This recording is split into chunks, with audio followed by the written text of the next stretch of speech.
I'm Stephen John Drew from the official GonnaGeek.com podcast, a proud member of the Gonna Geek Network, just like the one you're listening to now. The opinions expressed are those of each individual.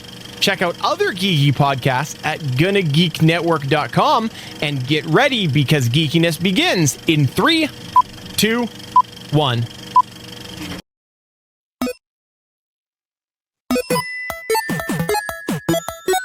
Stand by for a brand new episode of All Things Good and Nerdy.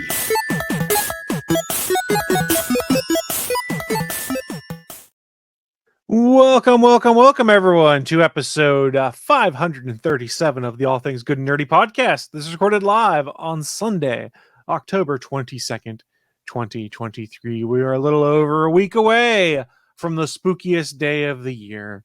My name is Chris. I am joined today by the usual band of misfits. We'll start first, Mr. Anthony Bachman. I am Captain Bachtober, ready for the spooky season. How did you get promoted to captain? Started watching spooky movies in September, even before October started. I see. And then also joining us today, Willie D. Nelson. I am Supreme Leader Spookmaster. Not I figured if he's going to be Snoke. captain, I mean, I might as well take, Supreme Leader. Are we about to have a pissing contest for the role of Spookmaster General? Let me drink some more water before we get in a pissing contest. I mean, Willie does have a gallon jug of water Coffee. right by him, in fact. So he's going to likely win this peeing contest because he has more volume to procure. I also will warn you, I am cheating a little bit because I am the opposite of Hank Hill. You have an ass?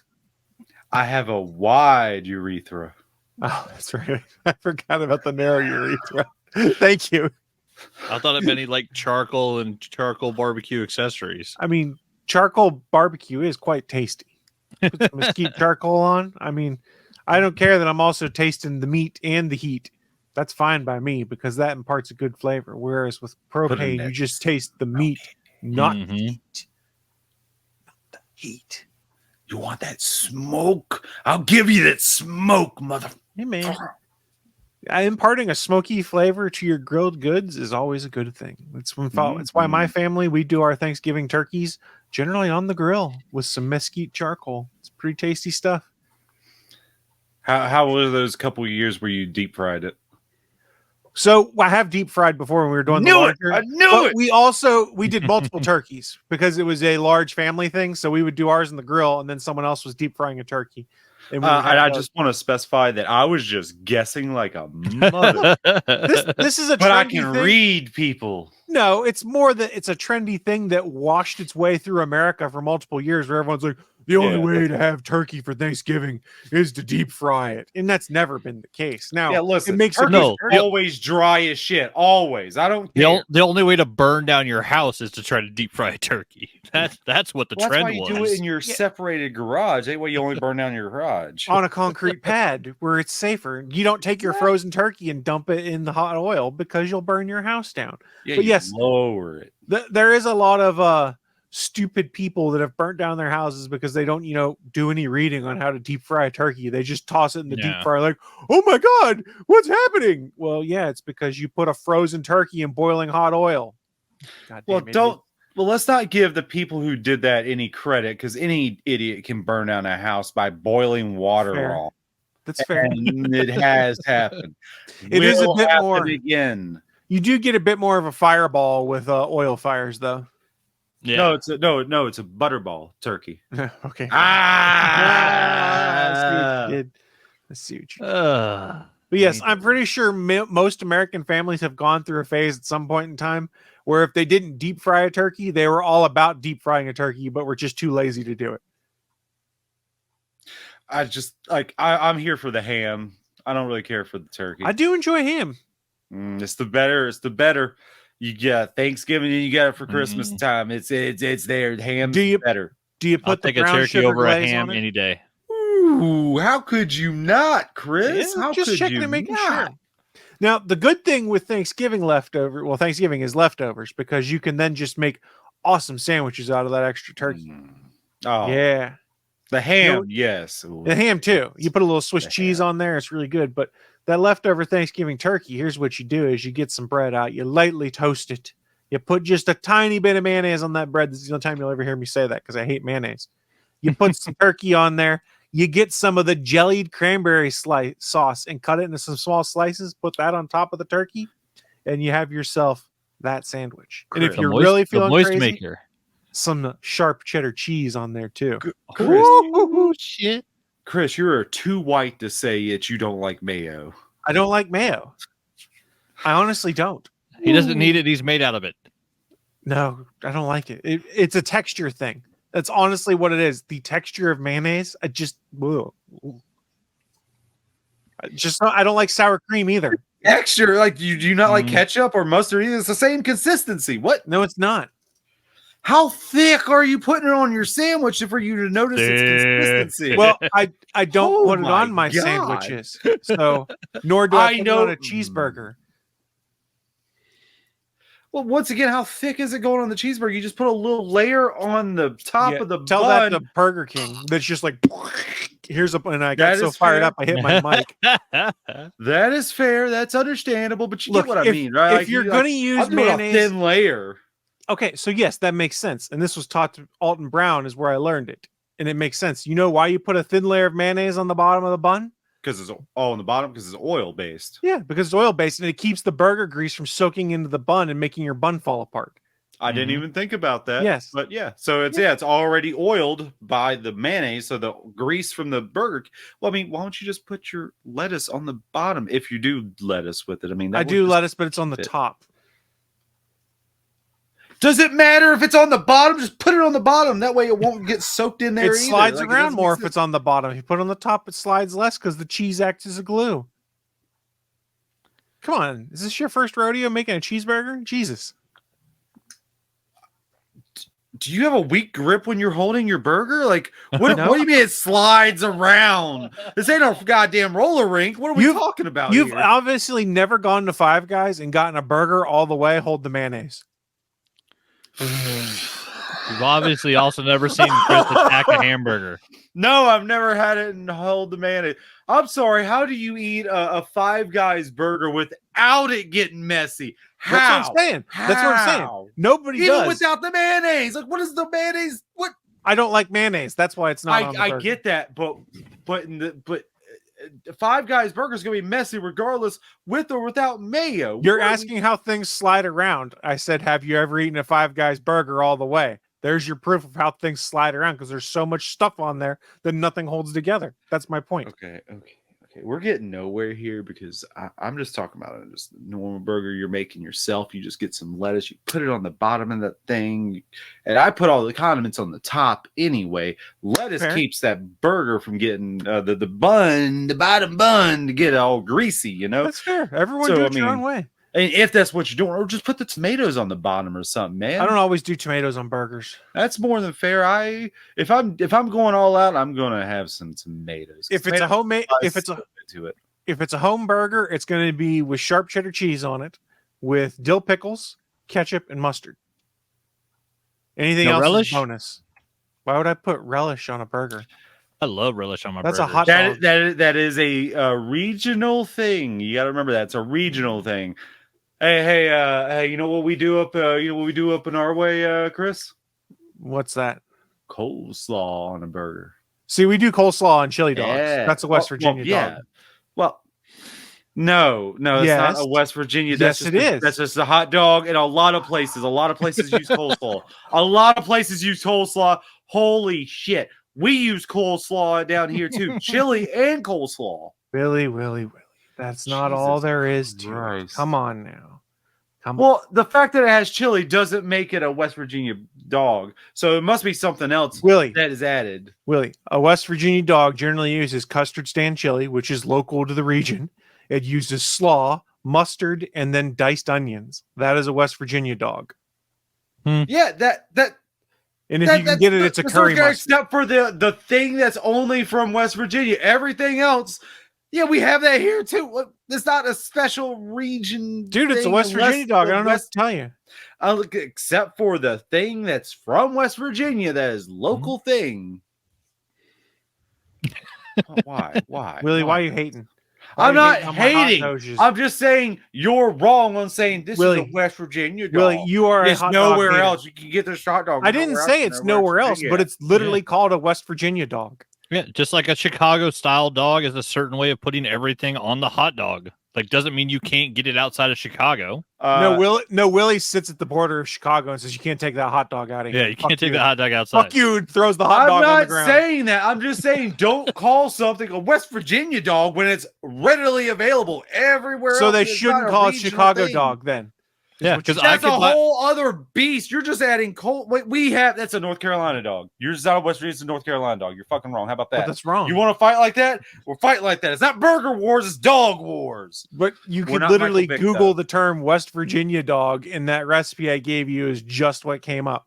What comes up if you Google North Carolina hot dog? Just hold on. Make sure your safe search is on because I'm afraid. Yeah, Hell I was gonna no. say. Yeah, what are we gonna find? Let's see. Okay, so I'm gonna check for West Virginia dog. Oh my I'm going to do it right now. Yeah. I don't Hot have dog anything else piled to high do. with mustard, onions, chili sauce, coleslaw, garnished with pickled jalapenos if you want some extra spice. That is due. All That's right. that's the first result for a West Virginia dog.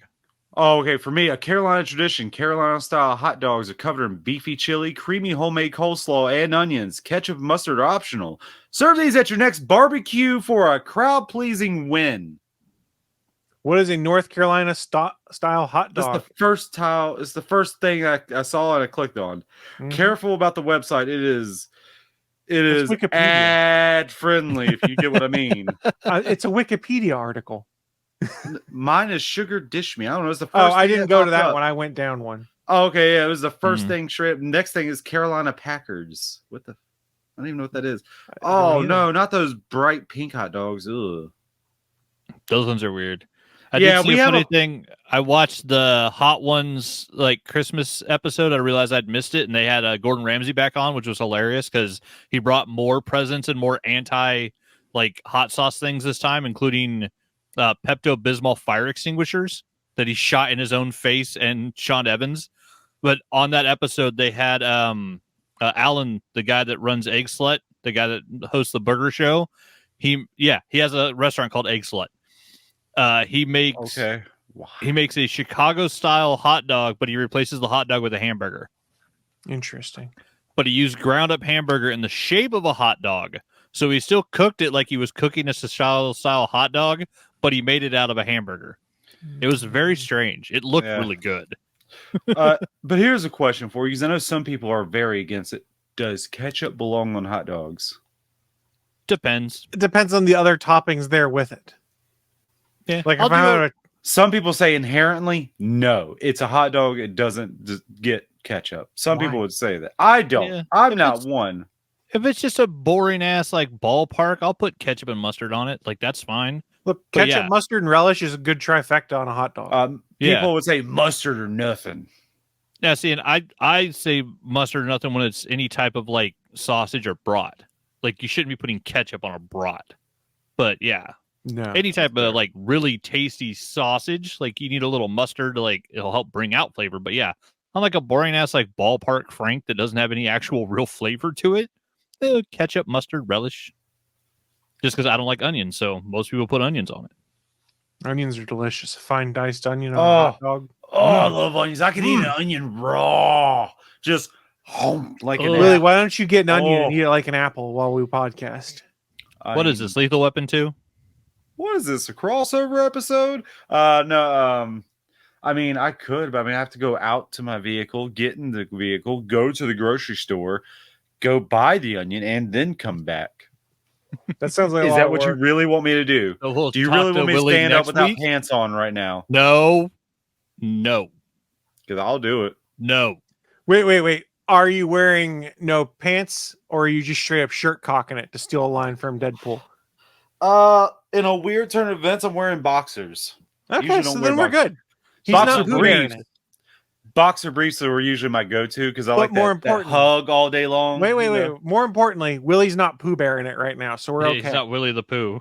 Willie, Well, something found the hole in the front. I can tell you that. Ah. They'll stop eating Cheetos while you podcast. I ain't got no orange fingers. Just use chopsticks to eat your Cheetos to keep your fingers from getting orange. Duh. I'm a little bit embarrassed, but I still don't know how to use chopsticks. I have tried. There's nothing wrong with that. I have tried. I'm like, I don't get it. I don't guess it just doesn't sit in my hand the right way. I don't know. It feels like I like hold like you're holding a pencil, and it feels like this is the way you hold it, but it doesn't feel right in my hand. And they just kind of like wonky with it. I'm like, I feel like I'm a failure of chopsticks. Some of it is I'm the failure, and I hate it. You got to build up the muscle memory a bit. So, and I'm not saying this disparagingly, Oh, but when you go to a like a sushi restaurant or things like that, you can ask for the kids' chopsticks, where they kind of have them set up for you so that they're tied together at the back with some rubber bands and stuff. So it starts teaching you how to do the movements and stuff. Okay, I thought that was like a crutch and it wouldn't help you teach. It would just help you know how to use that. Okay, it helps your finger muscles know how to apply the pressure to make the chopsticks actually grab the food and not having just go whoop. Yeah, and not twist. Because it's applying the pressure and pushing those two tips together without them sliding across each other. It's learning how to do that with your finger muscles. Yeah, so the rubber band, the little kid helpers where it's like a rubber attachment. Yeah, all those actually do help. Fair enough. I might actually, hey, can I get the kids' chopsticks? A little rubber band. I'm going to need it. This is three middle-aged white dudes talking about how to learn to use chopsticks. Yeah, which is weird. Lucky well, for me, one of the middle-aged white guys saying, I've never learned it. Yeah, see, my mom not against it. We ordered like Chinese takeout from the House of Kim in Nampa from like as long as I can remember when I was like 8 or 9. So, and it always came with chopsticks. So I just started using them. And so I'm used to it. Whenever I go to a sushi restaurant, I love using chopsticks. I'm not going to lie. I don't really find myself in sushi restaurants so much because the one sushi that I like is only available because I think it's a house specialty at this one place called Tashi's Cafe. Here goes an ad for Tashi's Cafe because it's great. If you're ever in the Adams Farm area in Greensboro, stop at Tashi's Cafe. Tashi's a great guy too. Fucking awesome guy there. And it's called Carmen's Delight. It's a tempura vegetarian sushi.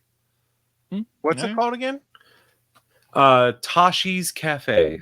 Tashi Station. What's the name of the roll? Sorry. Carmen's Delight. I'm looking it up on their website right now because I want to know just more delicious. It is a tempura, which means it is fried, so it adds to the deliciousness to it. It is just. I remember the first time I had was like, I don't like sushi because I don't like fish. I don't like seafood all that much. So like vegetarian one. That's where I go to because I don't really like fish. That works. You know? Yeah. Yeah. So we got Ling and Louie's here. So good.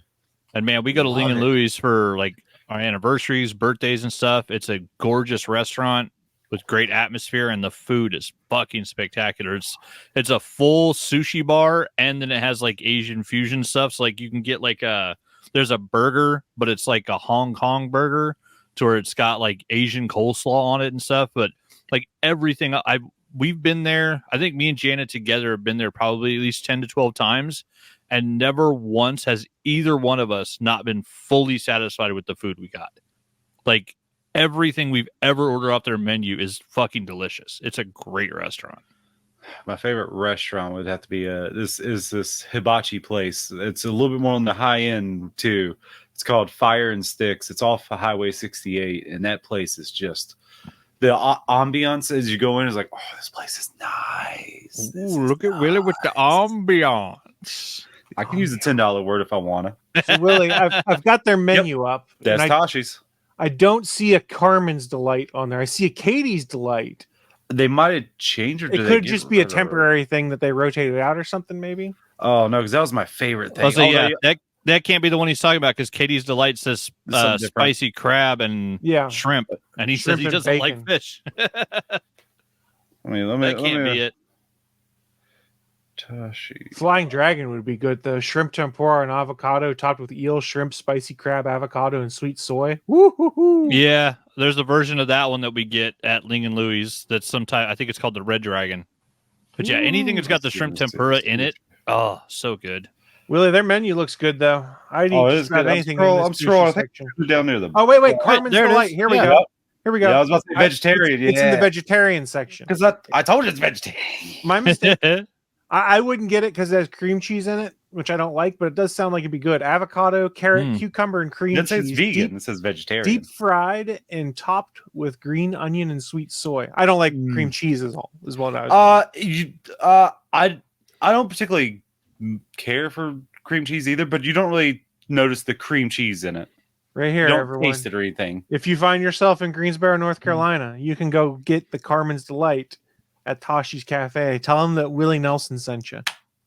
They did have something awesome there. It was a what they got rid. They stopped serving. It was my favorite thing there, other than the Carmen's Delight. It was what was it? Oh, it was a Reuben wrap. Ooh. They had a Reuben wrap. It was so good. They stopped selling it though. I was like, oh no, it's so good. It was so good. It was like meat in my mouth. It was so tasty. Don't cut that. Please don't cut that, Chris. No, you're good. I'm not going to. I don't want to put the live stream. I don't want to put anyone in an awkward position. Looking at you so I too. won't do it. I didn't do anything. I'm not you. Them. Oh, okay. The people you're talking about, Willie. Oh yeah, sorry. I'm pointing my finger directly at the camera. You. I'm 6'4", 260 pounds. Try me. Oh my. Oh my. I'm kind of scared now. Are you? I mean, are you, Chris? Because I mean, we're probably equivalent. I don't know, man. I'm scared, and when I get scared, I click buttons.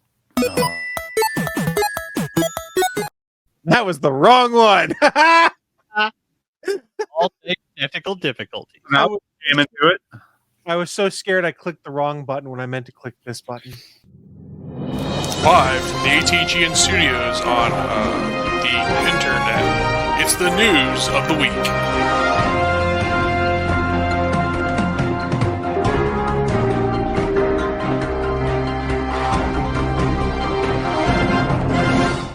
Welcome to the news of the week. It is that part of the show where we run down what is in our minds some of the most interesting, geeky, and or nerdy news to have popped up here in the past couple weeks or so, and share it with you guys who are watching live and or listening at a later date.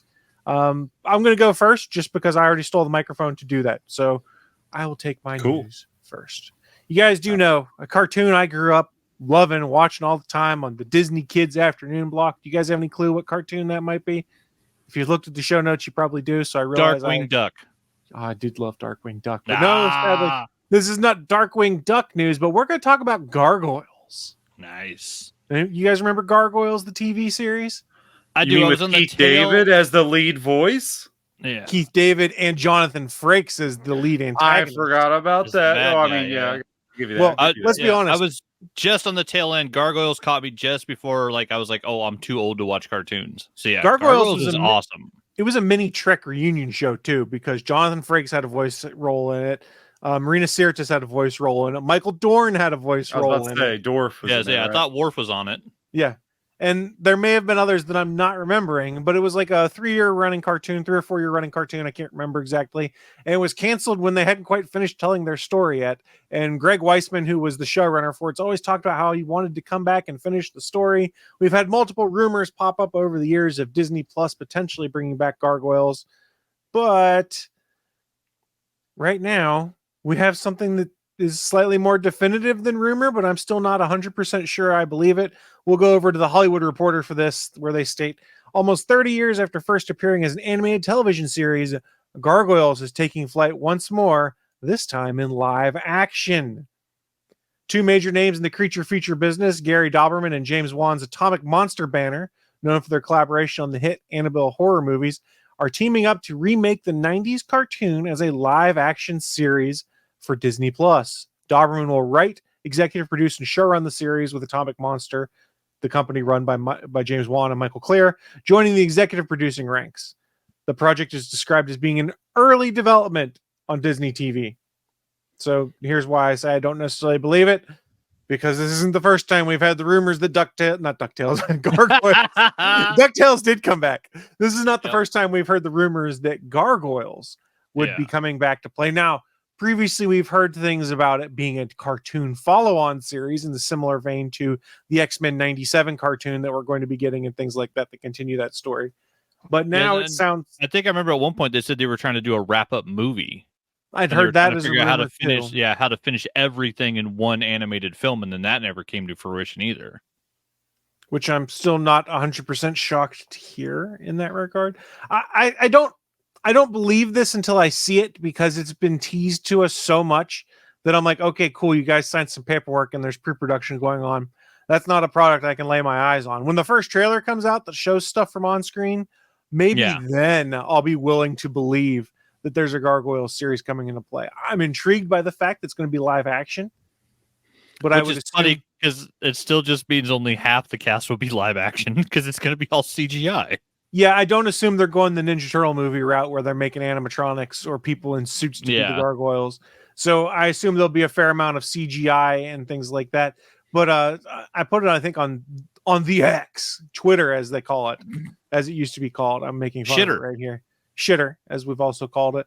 That they're cowards if they don't cast Jonathan Frakes to play Xanatos in live action, because Xanatos looked like Frakes just with a ponytail. That's all. That's the only difference.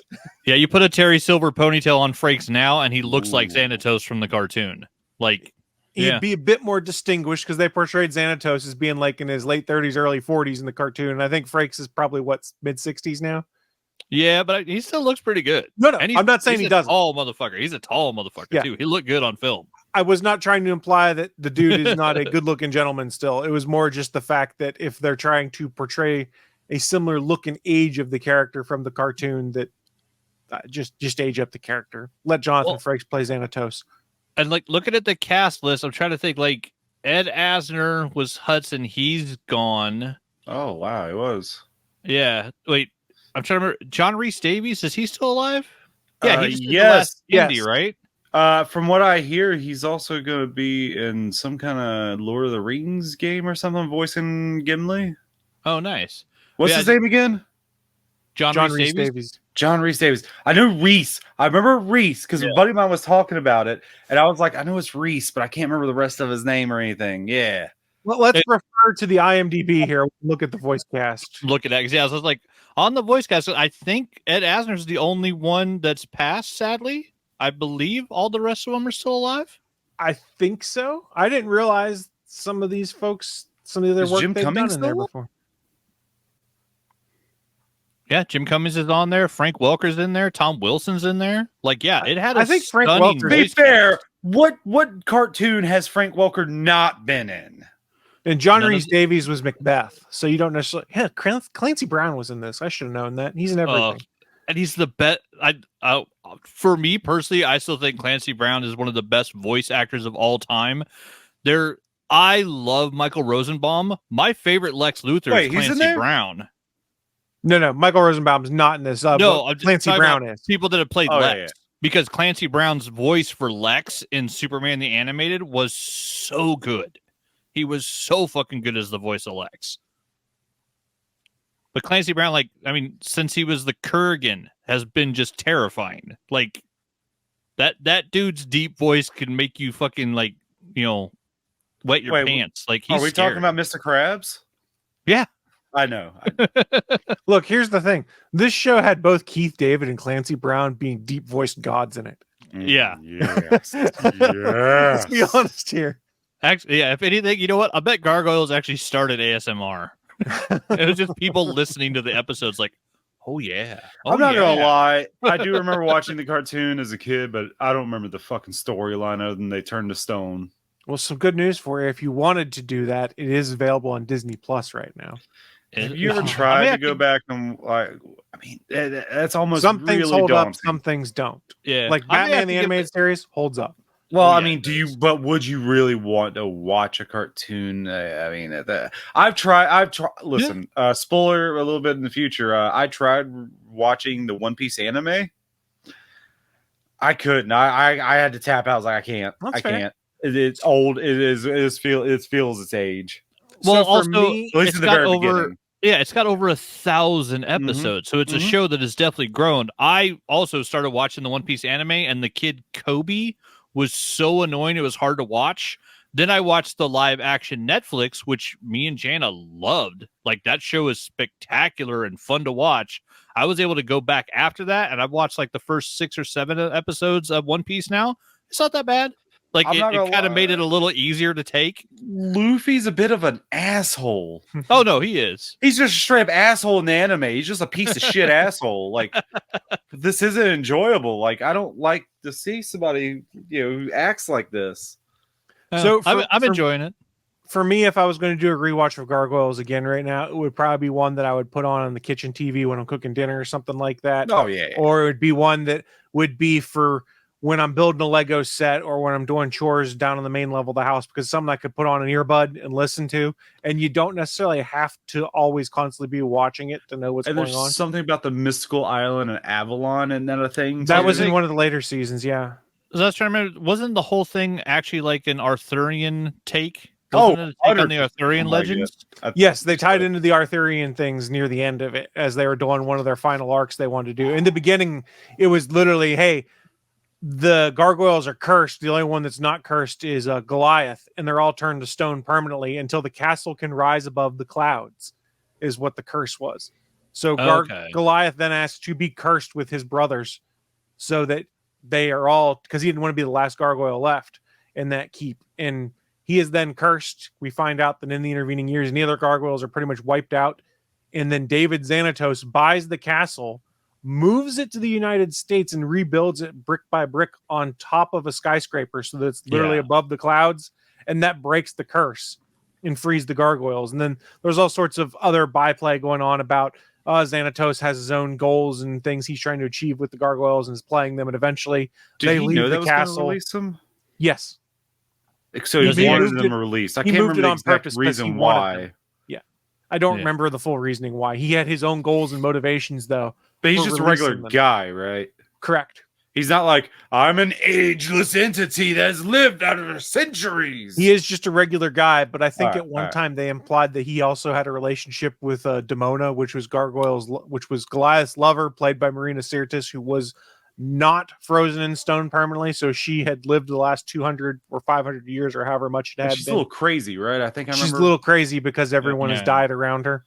Yeah, I couldn't remember why she was like, she went kind of off the deep end, but I knew she was a Yeah. little off the deep end. I need to rewatch that show. And it used to So, be that the huh. only gargoyle that had a name was the leader. So Goliath had a name. None of the other gargoyles had names until they were freed in the present day. And it was kind of a, well, we're all gone. Let everyone adopt names. So how they got their names, like Goliath, Hudson, and things like that, is Brooklyn, they yeah. picked Brooklyn, things Bronx. around yeah. them in the city of New York where they'd been brought back. Except for the dog. The dog was. Bronx? Wasn't that him? No.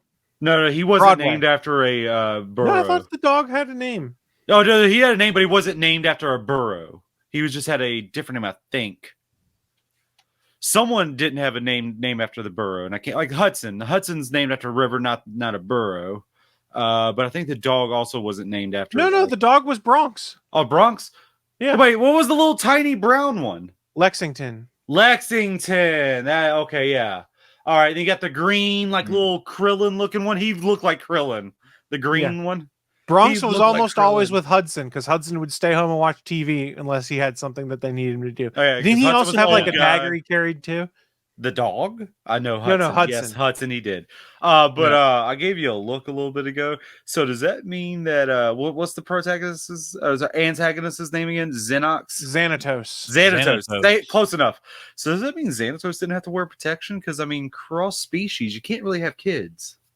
Well, they implied that they had some kind of relationship of being a kid's cartoon. I don't think we got into the logistics of I mean, whether tab A can go into slot B, even vice or whatnot. yeah, They but can. but you can't. But they're different species, so you can't really have a baby. So One no would protection. assume, or you just make some kind of weird monster child by accident. Creature. That's why you don't see dog people just walking around, and you know there's some weird people out there. That just took a dark turn. Yeah, It did. Whitney, Wisconsin. Don't look that up. I'm not going to. Good. Don't. I refuse, in fact. I mean, if you do, might as well No. look up one guy, No. one jar at the same time. No. No, Chris. Chris, that's for a warning to tell them not to. Willie, you're going to have to stop telling people bad things. 2 girls, 1 cup. No. All right. Willie's been removed from the stage. He Hi, can't Willie. So was it? There's another Willie's one. back What's the now. other one? What was the other one? no more. It didn't work for those that are watching live. He figured it out once he'd been removed. Uh, But did you guys hear me? Nope, no, couldn't hear I'm you. glad I Oh, I didn't. said the Pain Olympics. God damn it. Don't look any of this up. If you do, it's going to ruin your day. So don't look any of this up. There's a whole variety of things on the internet never look up. Those are all some of them. Tub Goats you Girl. never want to look up. Tub Girl. Don't ever Lemon look it up. Party. Yeah. Lemonparty.org. It's a whole website. Well, when my freshman year of college, there were people that like to go to Goatsy and Tub Girl and print out the pictures and put it on the back of the stall door. So as soon as you shut the bathroom Yeah. stall in our freshman dorm and Ugh. sat down, you'd be like, oh, gross. Oh, that's That's- cool. Rip, Yeah, rip, that- and that's all it throw was. over the thing. Don't have to look at that anymore. Yeah, and that's all it was. It would happen, and then someone would rip it up and throw it in the trash can, and then someone would put it back the next day, and you're like, are we really? We're 18 years old. I realize this, but don't we have a bit more maturity not to print out internet memes to stick on the back of the doors to screw No. with people? Nope. No, Chris, you went there. Obviously, were the answer is children. no. But here's the thing: 18-year-old Chris didn't think it was funny. 18-year-old Chris is like, oh, son of a bitch. That's because 18-year-old Chris wasn't the one printing them out and putting them on the back of the door.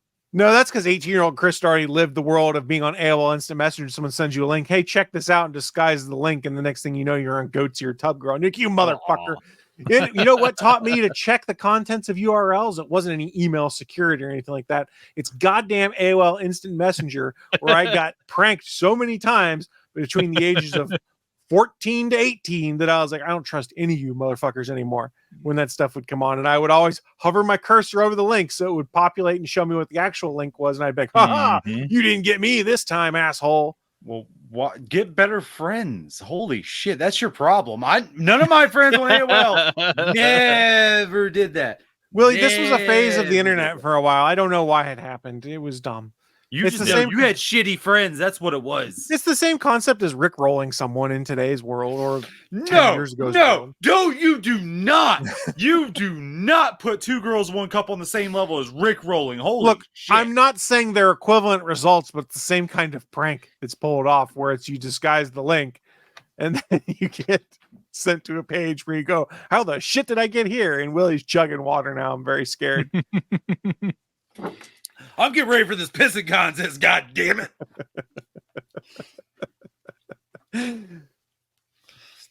I just don't want to end up like the woman that hold your wee for a wee. No, not at all.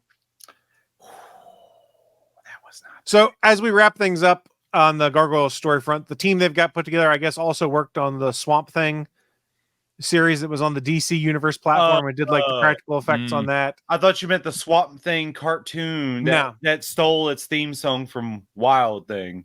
No. And then the company Atomic Monster, which is being partnered with to develop this, also did the horror movie Megan, and are developing a series adaptation of the Eisner-winning comic The Good Asian, as well as a feature adaptation of Dead by Daylight. So Atomic Monster's involved in all sorts of stuff. Atomic Monster's been part of some good horror movies and TV shows. Oh, So- I will say before we leave the Gargoyles thing, they did just re-release the Super Nintendo game, which I didn't even know it had a Super Nintendo game or Genesis game.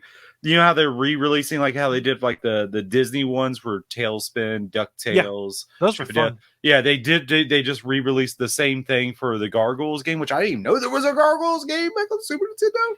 I vaguely remember the one. I don't think I ever played it, though. There were 2 Chippendale games, I think. There was 2 for the original Nintendo. Yeah. I think the second one was only Japanese. I want I to say think so too. I had the first one. I remember that. I had for that music. I fucking love it. Picking up those apples and throwing it. They just go straight across. No, there's no fall. I love There's it. no physics in Those this game. robot dogs. Mm. Fuck you. And that little, you go across the power line and the power little things going. I remember that. I love that game. It was fun. Fuck you, fat. I mean, one of the bosses was just you had to go get the ball and throw it at the things. I remember that Chippendales was game being a great pain in the ass. Capcom knows how to make good games back then, the Nintendo days. Look at That's true. DuckTales. Yeah. Exactly. Look at my woohoo. Yeah, we're going to look at your news of the week next. What do you got for us, Willie? My news of the week is there's a little game that came out Thursday that is the 10th in the line. And let's just say I'm a big fan of it. and that would be Jackbox Party Pack numero 10. But yeah, it's been super fun. Jackbox works. Let's start with that. How Jackbox works. So you pull up the game, you start, you pick which game you want, and then it brings you to a thing. It has a room code to everything. It tells you go to jackbox.tv. So what I do is I pull up my little phone here, and I go to jackbox.tv on my web browser, and I put in the room code, my name, and then you're playing the game. That's how easy and simple it is. It does work best, I would say, for a bunch of people in the same room, but it doesn't hurt it to play online with many people. There's only one downside. There's a whole Twitch community, for lack of a better term, around playing Jackbox games, it seems like. Oh, yeah, there's a lot of it. And that's it. You see, that's since I got a PS5 and I have other PS5 friends that I play with, it is great for them because I can just start the share screen and they just see it in live. Like, right. The boom, there's no delay. So Bachman, I know that was your one your one very loud complaint. Oh yeah. Oh, Playing a game that has a timer with a delay sucks ass. And it's just, I can't do anything. It's Twitch, man. It's not me. It's not Jackbox. It's Twitch. Well, no. Back in the day, it was your hillbilly dial-up at your old place. No. It was still Twitch. It was 100% still Twitch. Even if I do it with my fiber internet now, it is still Twitch. 100%. There's still at least a 10 to 15 second delay. That's just Twitch. But using the PS5 share screen, it's just live. Nice. Maybe I'll try it again.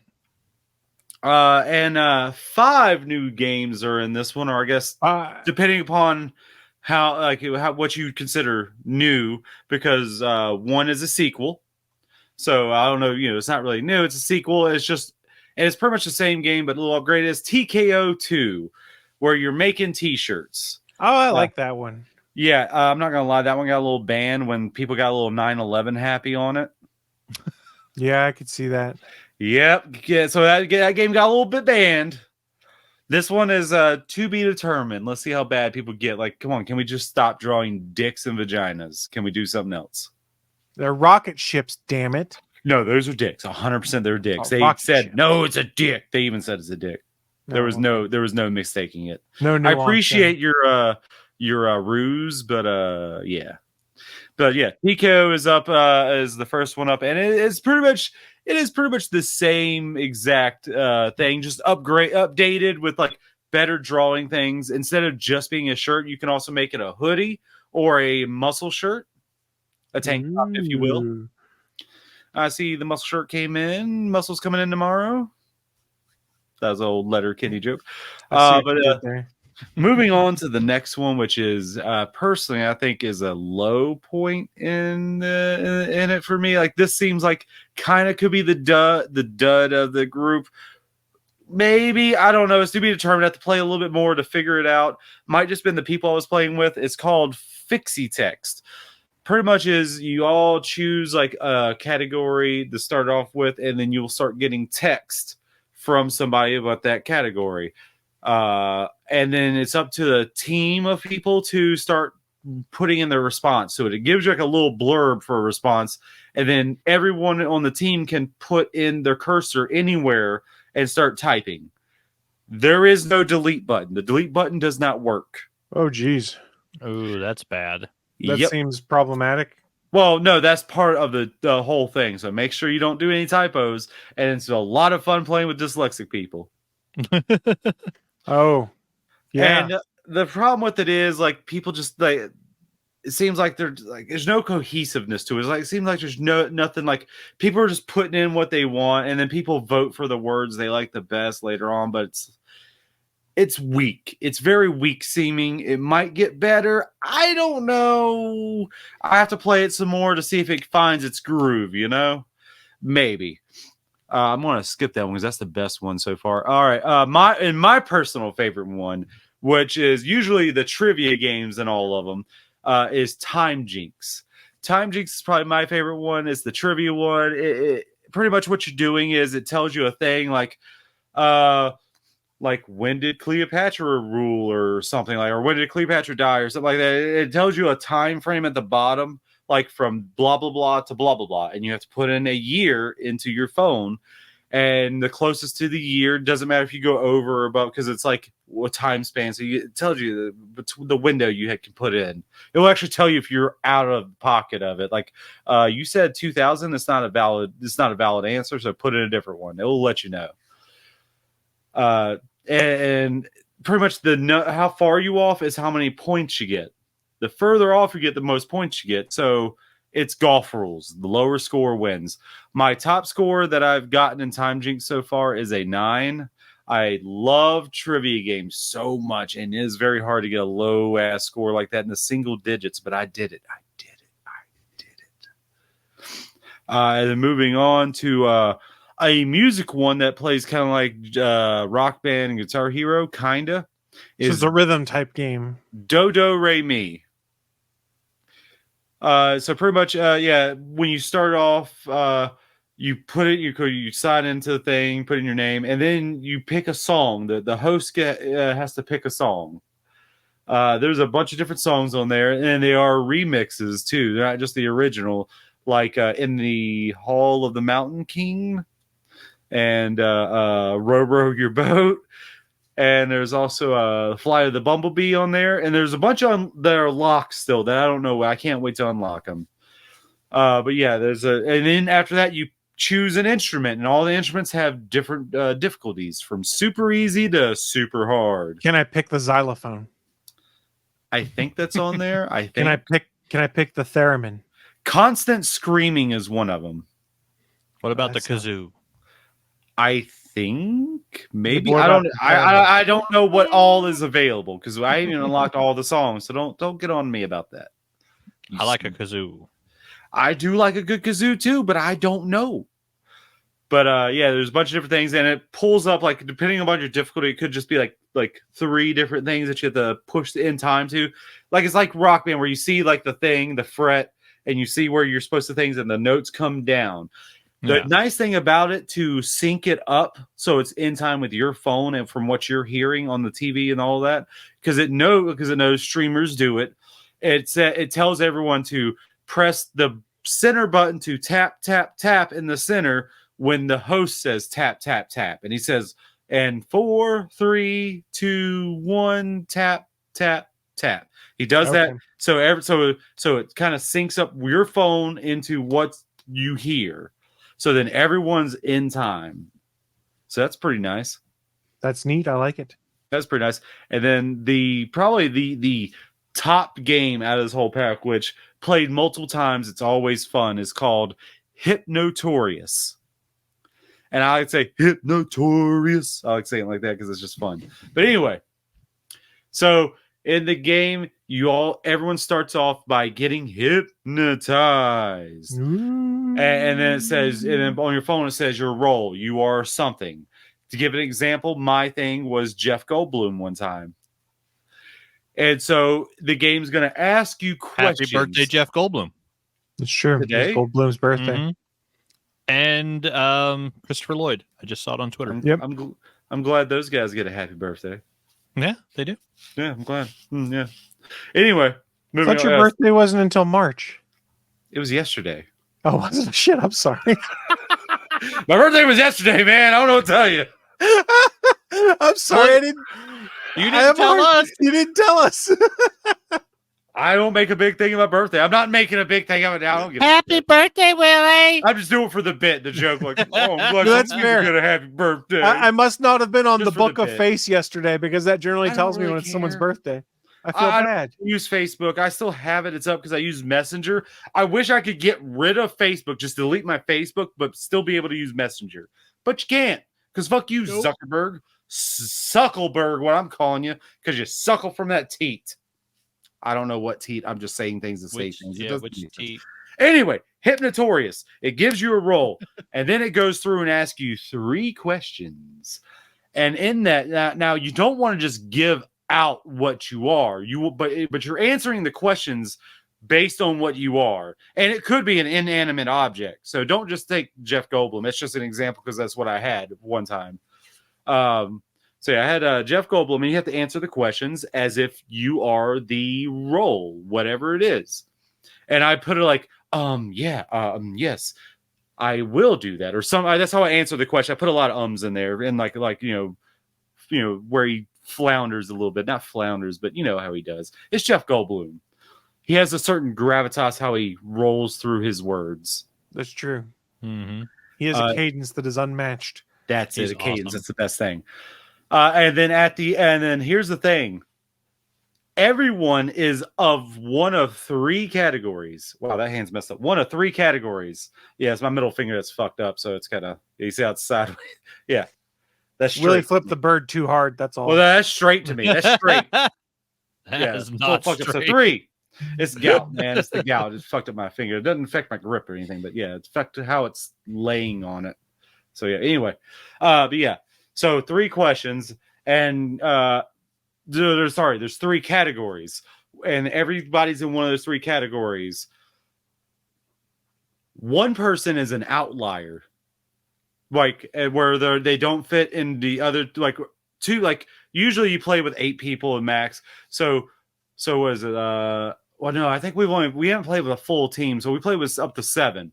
So 3 people are in one category, 3 people are in another category, and then that lone person is in a category by themselves. But here's the thing.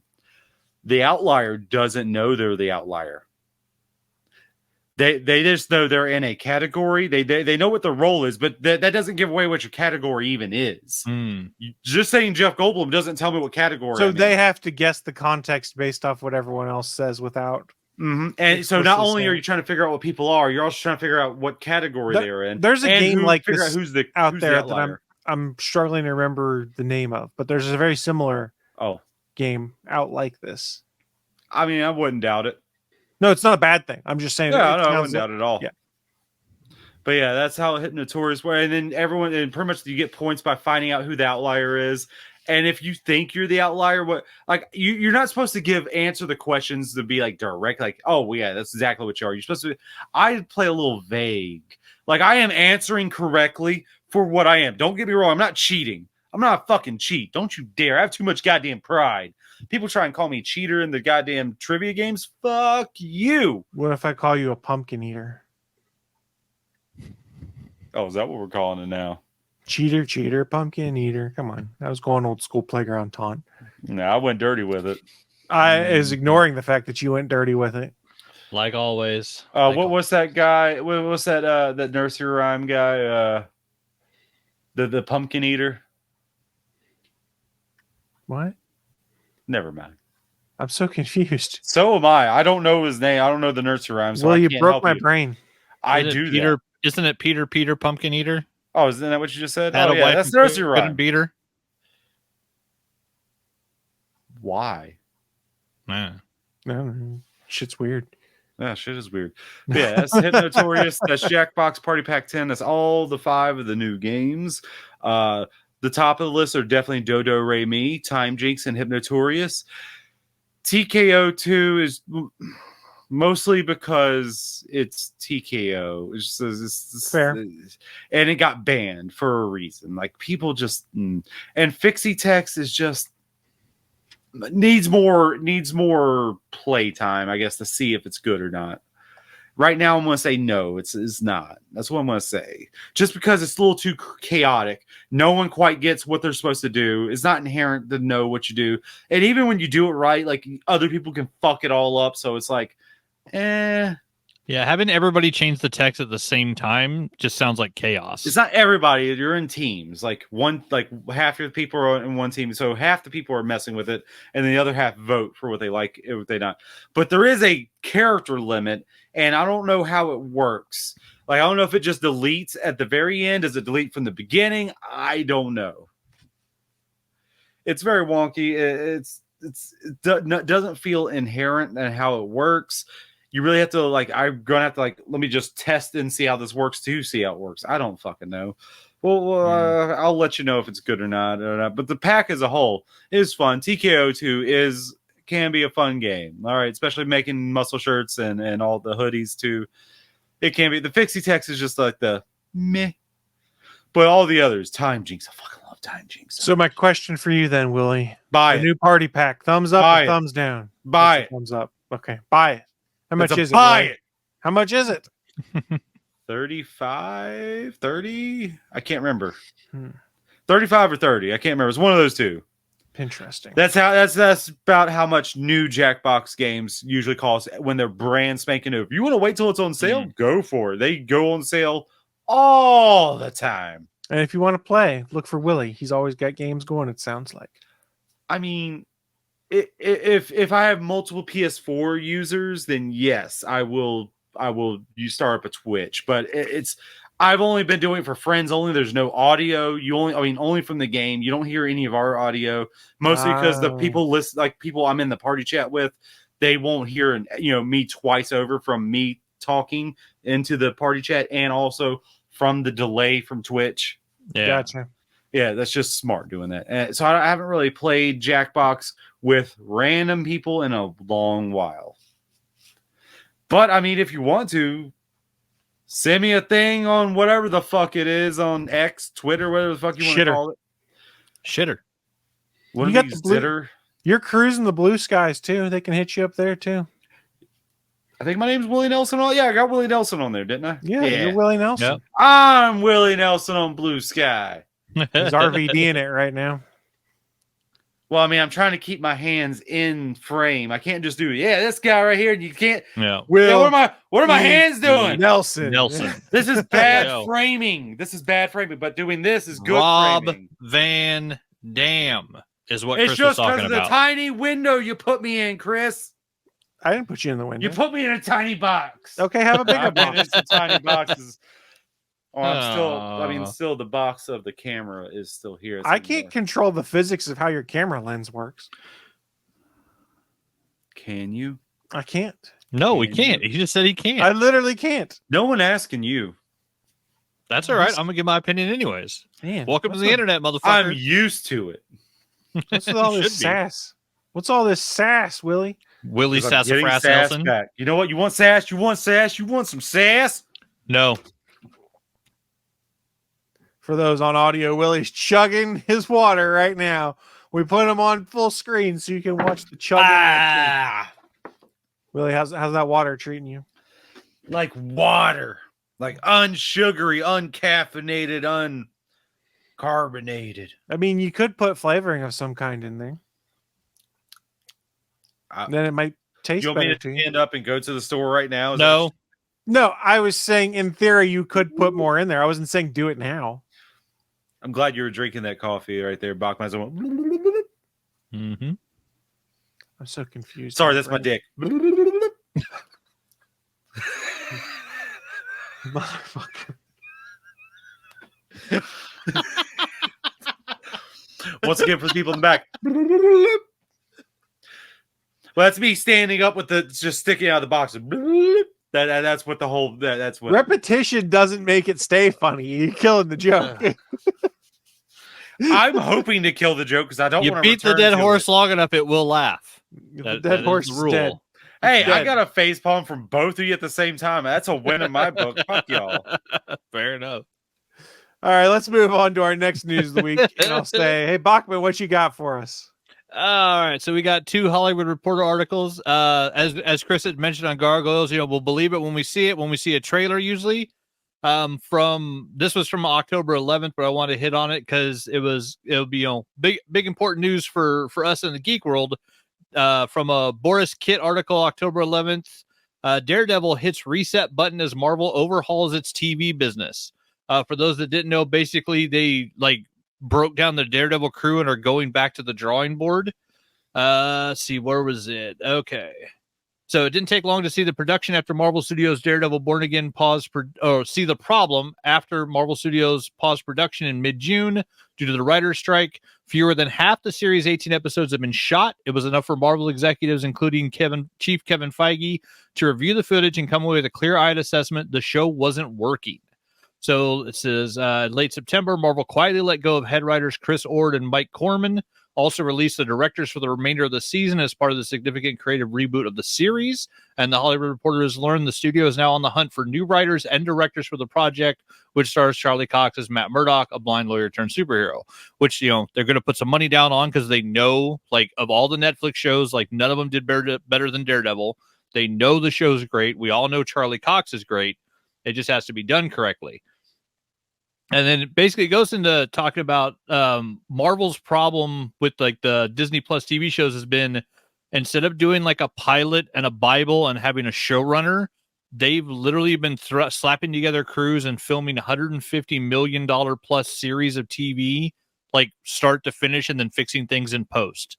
And that's what we've been getting with like Vision and the Scarlet Witch and Moon Knight and She-Hulk.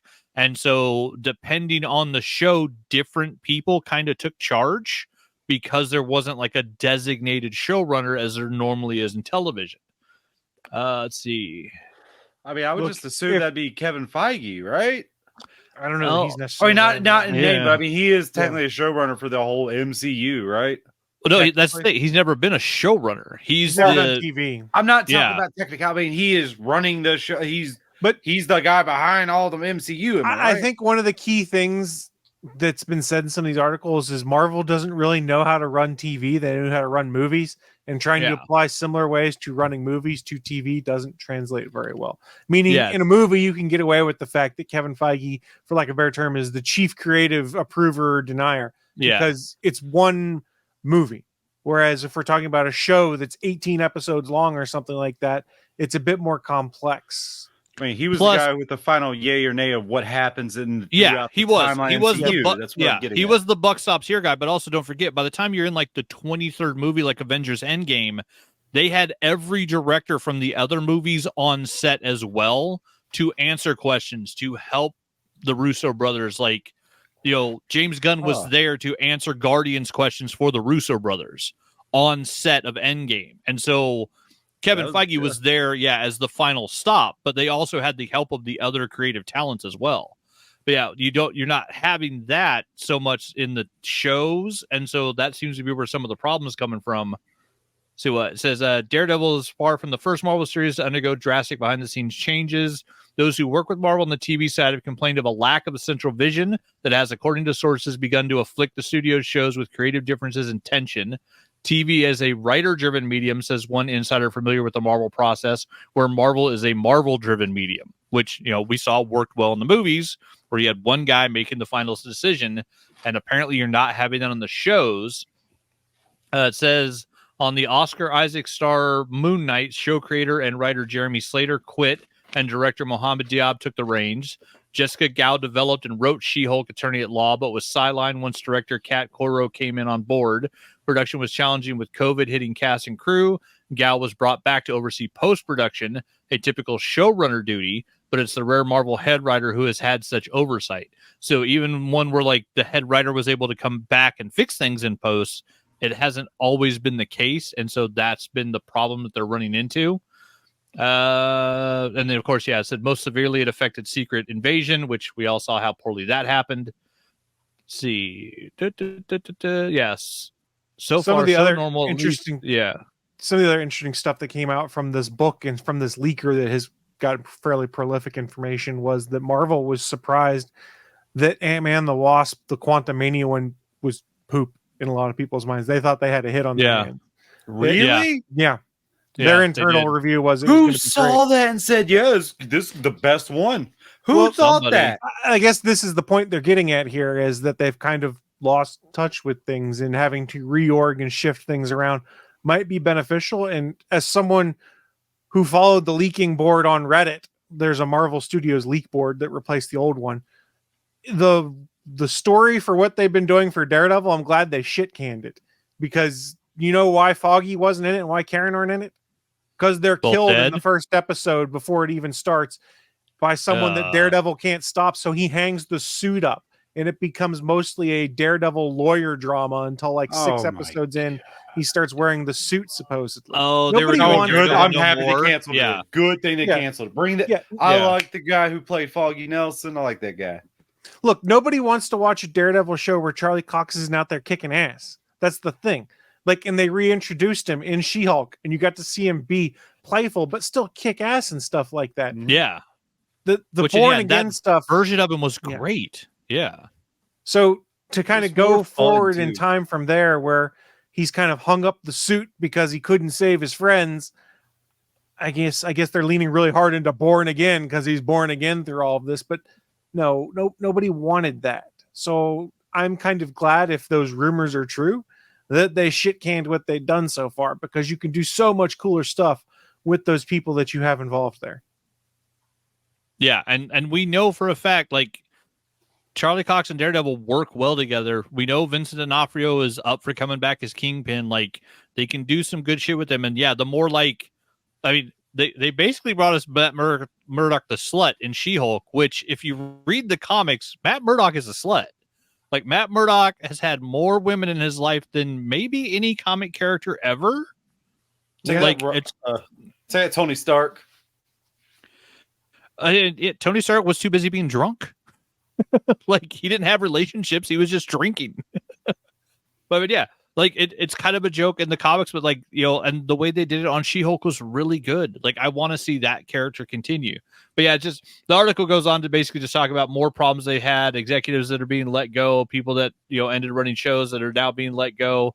I hope, you know, they got the reboot, revamp of how they're going to do the TV show, where they're going to be like, hey, we're going to do a pilot, we're going to do a showrunner, we're going to do a Bible, and like see if we want to move forward with the series.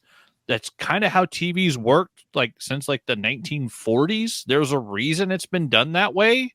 Like, yeah. Filming an entire season of television before you, like, show it to a test audience or look at it and decide if it's good or not is not a smart fucking business plan.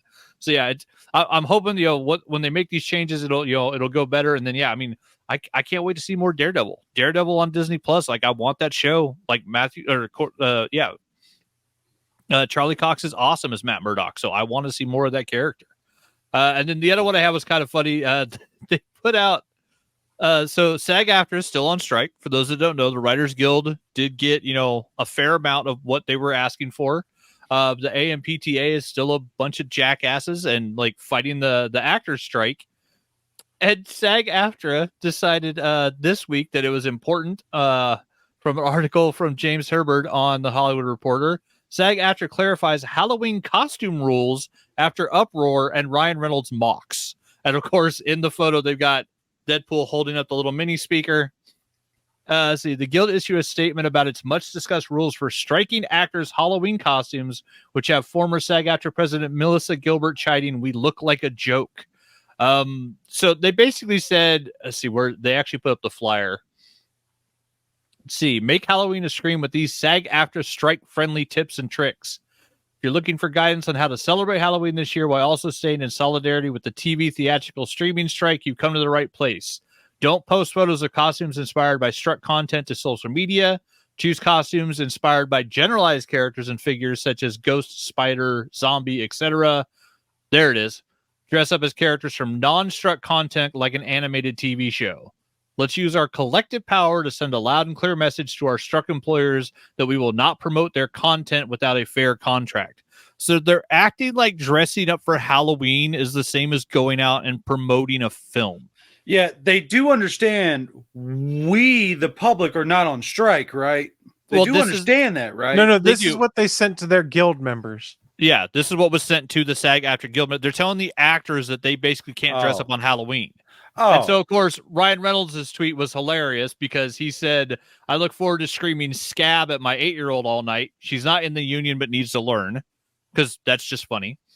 And then Melissa Gilbert responded with, "This is what you guys come up with. Literally no one cares what anyone wears for Halloween. I mean, do you really think this kind of infantile stuff is going to end the strike? We look like a joke.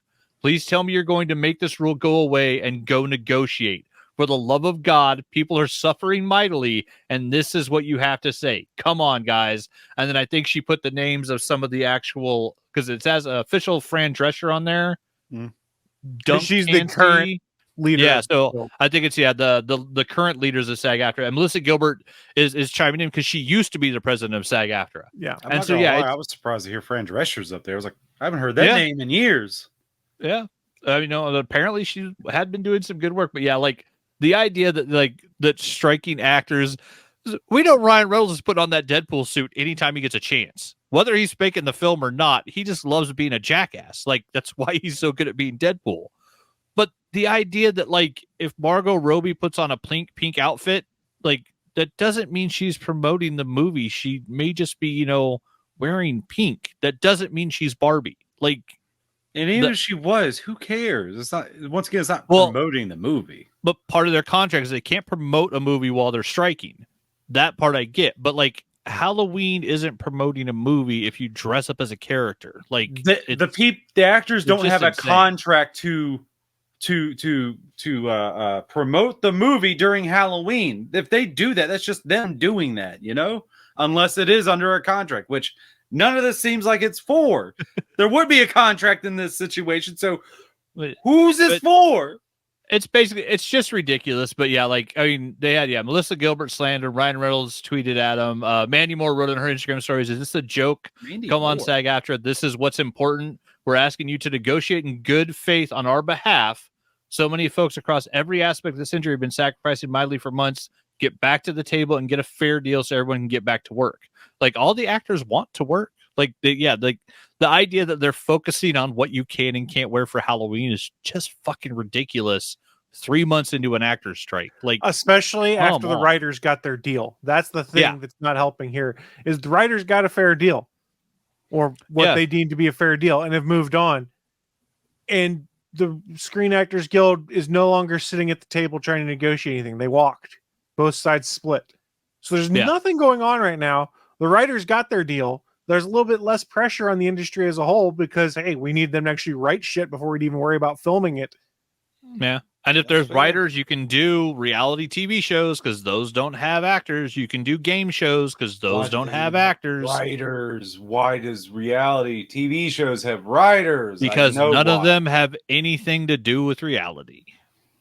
So as far as I know, the only actual reality show that ever existed, and the only one that I will watch, is Who Wants to Be the Next Ultimate Fighter. Because nobody was writing who was winning those fights. All those kids wanted a UFC contract, and wasn't nobody going in there to take a dive for a production team or a fucking writer. Those kids were beating the shit out of each other trying to get a UFC contract. I ain't taking that 0-1 just for a contract. Yeah. But yeah, it's just just kind of sad. It doesn't seem like they're focusing on the right thing. And yeah, I mean, like I hope that the actors get as good of a deal as the writers seem to have got, where they got, maybe 60, 70, 80% of what they were trying to get, and getting, basically defenses in place against AI, where like the actors need to get the same thing. Like some studio had mentioned the idea of like scanning a background character once and then owning that likeness in perpetuity. Yeah, like SAG-AFTRA, has to make sure that doesn't happen.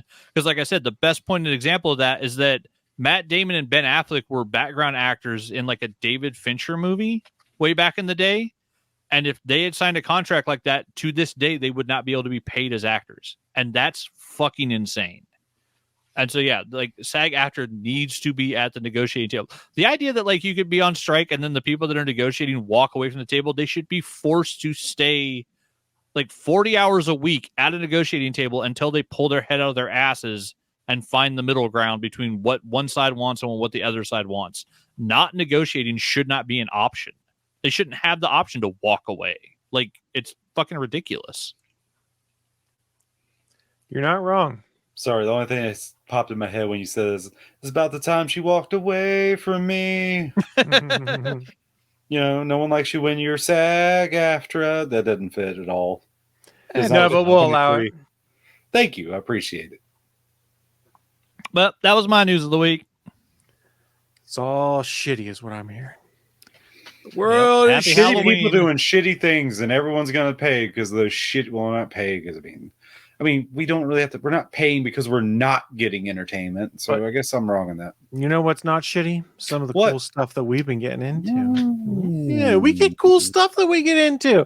As we wrap up this little show we call ATGN, we like to share with you guys what kind of geeky and nerdy things we've been watching. Because hey, or doing or playing. Because you guys may want to go check it out yourselves. And I'll kick things off mostly because if I don't, I'll forget the list I made in my head that I have committed to paper here. I built a Lego Technic set over the last week that was the Batmobile from the Robert Pattinson movie. What is? Oh, nice. The Technic set mean? A Technic set. It's the one that uses a combination of Legos and like the little sticks and stuff, then the pegs that all fit together. It's not Okay. just standard Lego pieces. So I it's a haven't bit more used complex. Lego in I don't know a decade, so Technic is like the engineering step up from Lego. So it's Yeah. not just bricks onto bricks. It's so it's other kinetics pieces. involved with it. So there's gears and things Yeah. in place and things like that too. Basically. So like this one's cool because there's actually 2 Lego bricks. In the front, there's a brick, and in the back, there's a brick that both light up. The back one is red, so it like lights up red when you push down on the roof of the car where you build a little steering knob so you can actually turn it.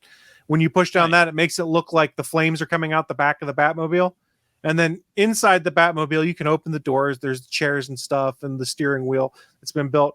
There's a little accelerator lever like a Bat Pattinson has. When you push it forward, it turns the lights on the front of the Batmobile, which is kind of cool. Nice. Yeah. Why are you steering a Lego car? What? So on the top, there's a little knob that you can twist left and right that allows you to steer it. So like if you're pushing the car, you can turn it left. You can and actually right. drive it. It doesn't just go straight. You just go. Yeah, It's not hard to do. Like, why do I need a steering wheel to do this? The What? the Lego kit is like Yeah. 20 inches long. Because of the Oh, size so of- it's a car about like that. Yeah. Oh, Yeah, why do you my say Ecto- that? I was thinking like a my Lego Ecto 1 car. Like, Yeah, I built the giant Ecto 1. It has the same thing where you can Yeah. actually steer it as you drive it around. Because it's not like Matchbox size. They're big. I was not originally going to get it, but then it popped up on one of my feeds that it was on sale for like $50 instead of $80. And I was like, Mm. I can get $50 of fun out of this. And it took me about 2 days, not building continuously for 2 days, but 2 days in a variety of other stuff I was working on.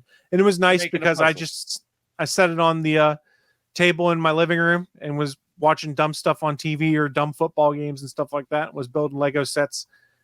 And it was nice. I enjoyed it. I still have my Optimus Prime that I talked about last time to build. I haven't gotten to that yet. I'll probably start on it this upcoming weekend. I'm not 100% sure. Other stuff I've been getting into. Rick and Morty Season 7 started this last weekend. I did enjoy it. And at first, you can notice the voice acting has changed a little bit. I don't think it's super noticeable or perceivable, but if you go looking for it, you'll notice it. But I think the voice actors they've gotten for Rick and Morty and Mr. Poopy Butthole and other characters that Justin Roiland had done, they're pretty solid. They sound mostly like the people we came to know before. And I think they did a smart thing with this first episode. I'm not sure if it was originally intended to be the premiere or not. They may have shuffled things around.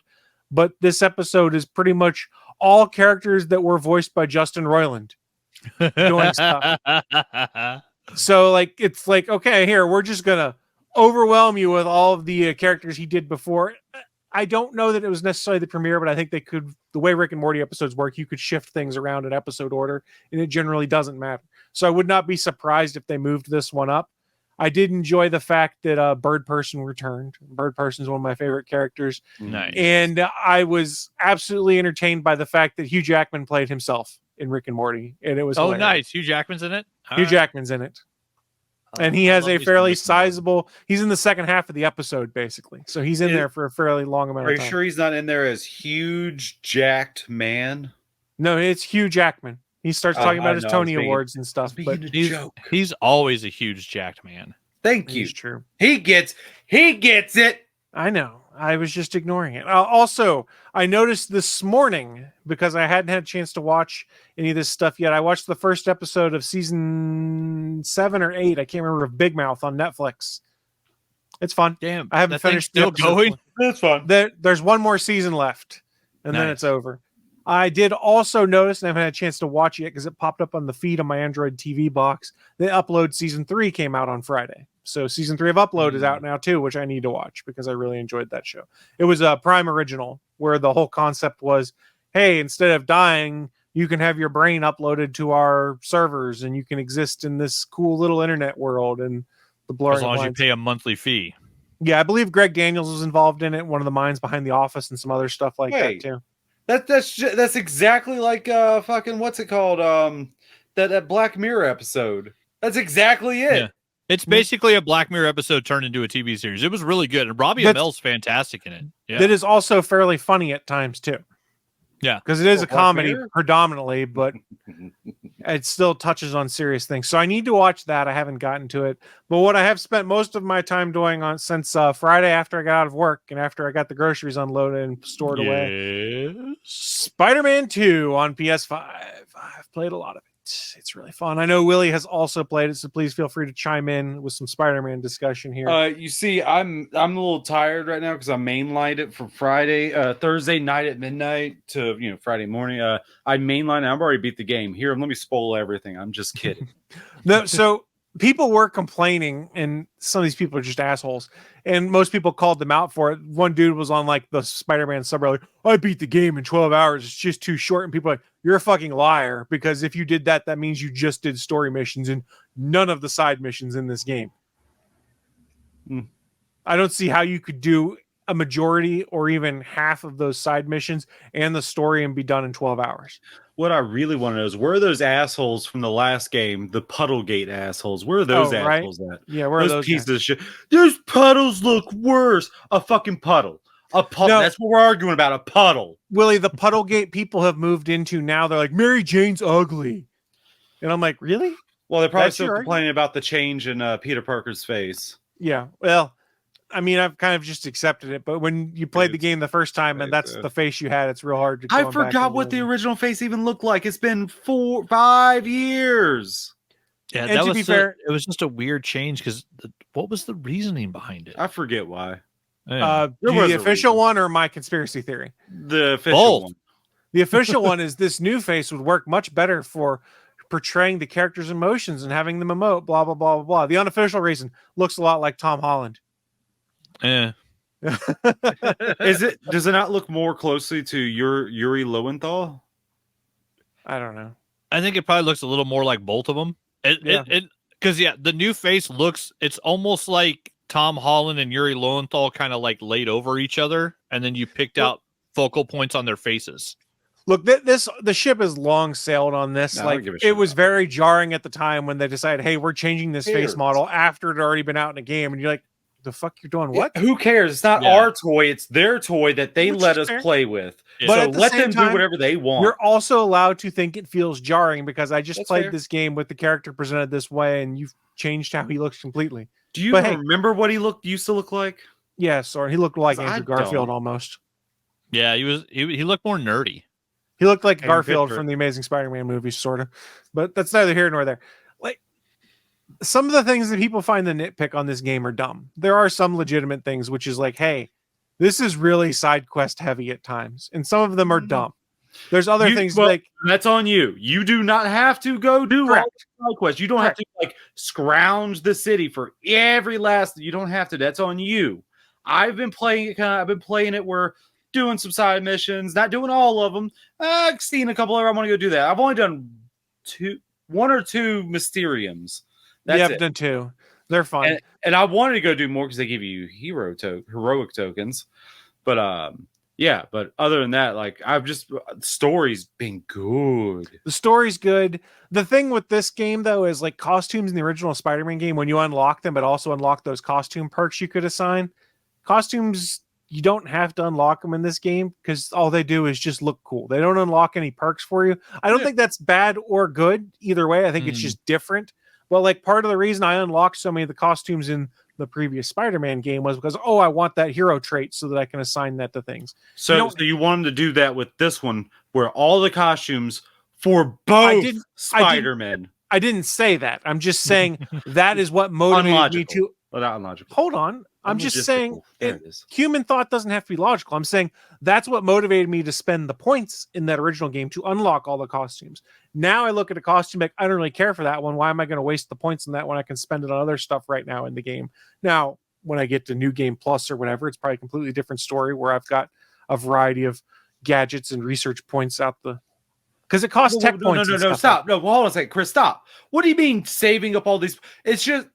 I have a shit ton. I could go buy every fucking costume right now with the shit I have, and I haven't done every side mission. So what have you been doing? Where's all your points?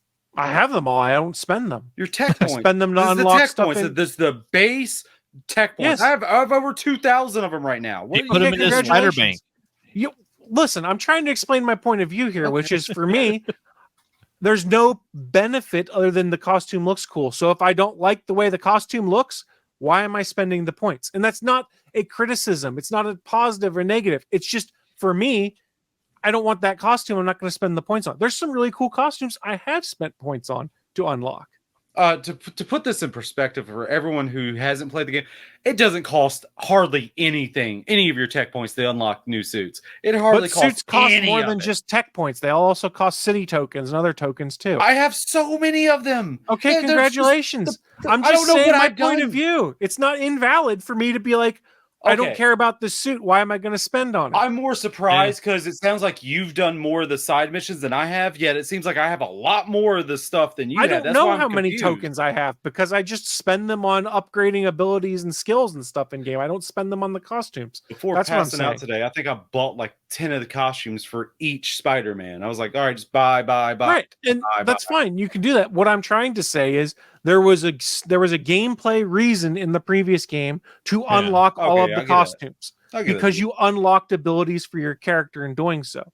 In this game, you unlock the costume because you think it looks cool and you want to wear it, and that's perfectly valid and fine. But that doesn't mean that means unless you're trying to platinum it, you don't necessarily have to buy every costume right away because there's no change in the way the game plays for you based off of having that costume. Yeah, because in Spider-Man and Miles, if you unlocked a costume, you got the abilities that went with it, and so it gave you a Miles reason. It's too? like even if Yeah. 'cause Miles had suit attachments. That's right. Yeah. Yeah, so it's like even if I don't want the Into the Spider-Verse suit, if I want the Bang Pow Biff like sound icons, I have to unlock that suit to get that ability. Just So, unlock that. It made a change in actual gameplay. And I get why they did that differently in this game because with as many suits as they have, having a suit ability tied behind every single one of those suits that's different for Miles and Peter would be a nightmare. It's not a complaint. It's an observation, at least that in my case, I'm not as motivated to go and unlock every suit right away because there's no benefit for me other than be like, this suit is cool. So the ones I like, I will unlock and I'll play around with for a little bit. I will say, this is we talked about. You can put that visual effect of like that the Spider-Verse, like the clay, like the stop motion look to it. You can put that to any suit because I've only used it for the black suit, and that's about it. I only put it on for a little bit. I was like, that looks freaky. It's weird because everything else is moving smoothly except for your character. I'm just really excited. Spider-Man Noir suit in this one has both the jacket and the hat. Yeah. I'm very excited by that. The question is, if you put on the Spider-Man Noir suit, is the wind always blowing? I think so. Of course. That's the important part of it. I have no idea if it is or it isn't, but I mean, you're in New York City up in the skyscrapers. When is there not wind blowing? Right. So the game is really fun. I think if I check the completion percentage on the load screen, it's like 30%, 35%, something like that. But it's very easy in this game to just be like, oh, I'm going to swing around. I'm going to find some cool stuff. Oh, I just happened upon 3 different little side things I can do. Cool. And if you don't do them, that's fine too. It'll at least keep them on your map so you can go back and do them at a later date. I've enjoyed it a lot. I wish that we had more time with some of the characters they've brought back, like Black Cat. Like they teased her in the trailer. She's not in the game for much at this point. I don't know if that'll change as I proceed later on because I really enjoyed the Black Cat character from the DLC in the first Spider-Man game. What did you like about her? About the fact that she lied to Peter about having a kid with him? Well, that was scuzzy, but that was super scuzzy. Like, what? That just discredits everything else she does that's even remotely nice. Well, they kind of touch on that. Yeah, hold on a second. But they kind of touch on that in this game where they're basically like, Miles, you can't trust anything she says. Yeah. Do not trust her. I don't know if I even trust what she even said either. Yeah. Like in this game, like I'm like, I don't know if I trust that. I thought that the chase scene they have with Black Cat in this game was a pretty cool showcase of some of the cool stuff you can do on the PS5. It's very similar to what we see in the Shocker one in the previous game. Yeah. And they're one of the other Insomniac games that I'm completely blanking on, the Jack and Daxter. They do similar stuff with the portals. Jack and Daxter. They did Ratchet and Clank. Ratchet and Clank. Sorry, my fault. I got it. I got twisted. Jack and Daxter is Naughty Dog, a la Uncharted. Yeah. But Ratchet and Clank did similar things where like there's a portal that opens in the world and you step through and it just seamlessly changes over. Oh yeah, like, new one they did. What was it called? Was it Rift?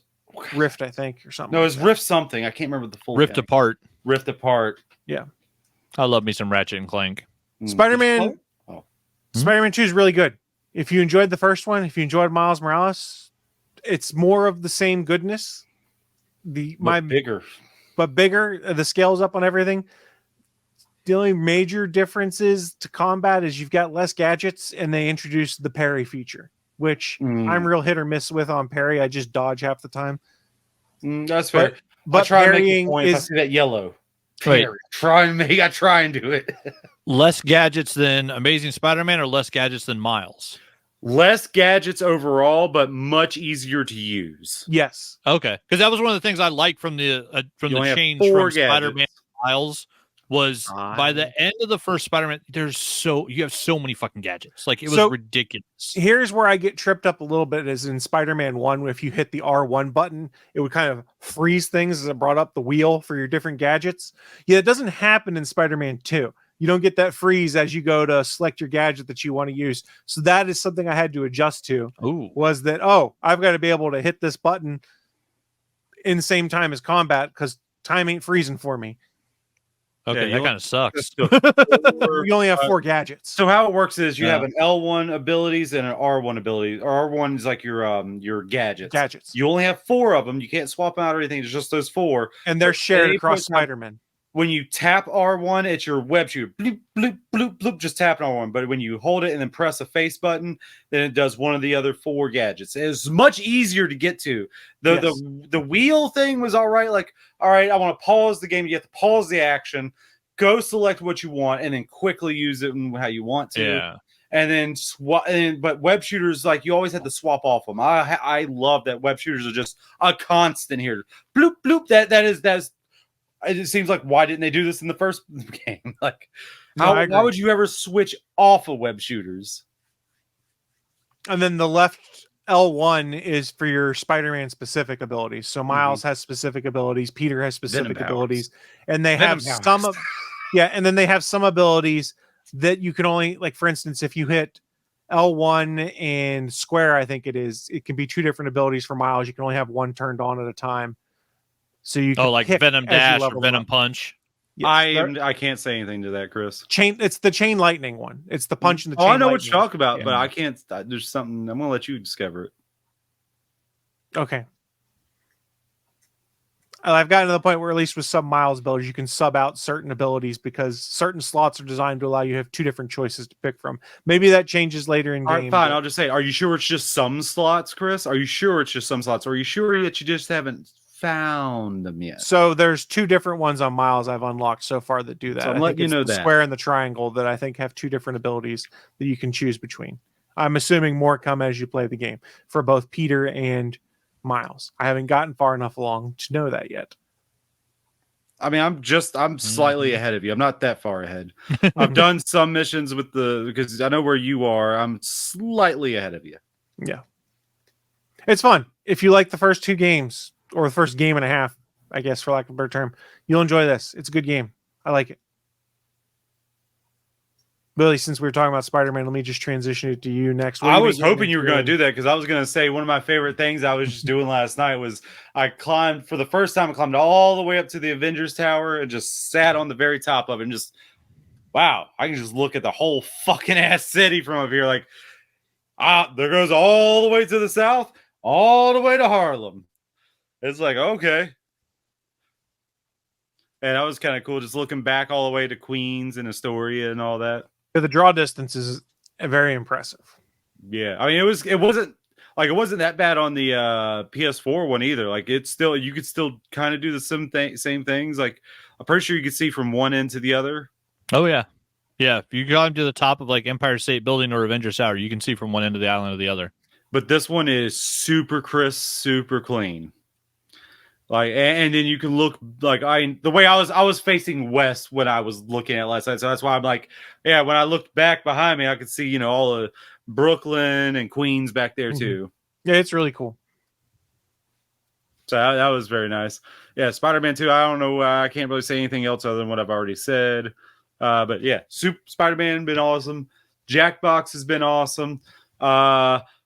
And since we're like leading into one another, the only other thing I'll say is I did start and finish watching the One Piece live action. And it makes me so angry. It makes me so fucking angry. Because I put it on the same level, on the same goddamn level as Cowboy Bebop live action. They are both good. Yeah, one is praised and the other isn't. What the? Explain that shit. Fucking fanboys need to get punched in the face.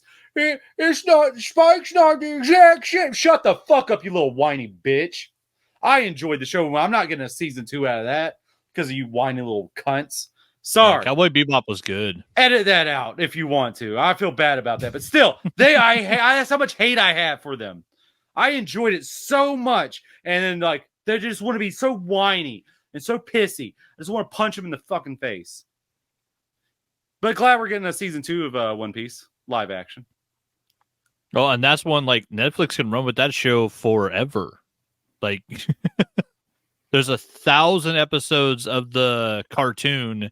And the manga's been running for like 35 years or something. Like it's one of the longest written stories in history, I think. So where's a good jumping on point for someone who wanted to start watching that? Is it just start from the beginning? Yeah. I started watching I think I watched the first 3 episodes and I was like, I can't do this. I can't do this. I said, yeah. Fair. I started with the anime. Too much of an asshole. Yeah. I started with the anime, thought it was really annoying, some of the characters, and then after watching the live action, I was able to go back and watch the anime and enjoyed it a bit more. But yeah, I mean, it's like season 1 it's one of those ones where it's got some stupid like He-Man level of episodes, like 68 episodes or something in quote unquote season 1 of One Piece on the animated. So like it is the jumping on point is the actual very start, but like it's got movies, I think it's broken up into like 10 different season or areas. Like it's kind of weird how it's all broken up because like it'll be a One Piece because it's like One Piece South Blue or whatever is the first season the way we look at it, and that's like 60 episodes. East Blue? Is it South Blue they started? Maybe it's East Blue. I don't know, but yeah, it's weird the way it's named and the naming conventions are strange. But then yeah, like in between every like one season will have 60 episodes, the next season will have 10, but in between each of them is a movie. Like there's a lot of motherfucking One Piece out. Somewhere out there is an IGN article about what order to watch them all in. From what I understand, the world's divided into quarters, and there's like think of like the world, and then around the equator is like this line of land that goes around the equator, and then everything's divided up into quarters, like the North Ocean, the East Ocean, the South Ocean, the West Ocean. And so that's how I think it's built up.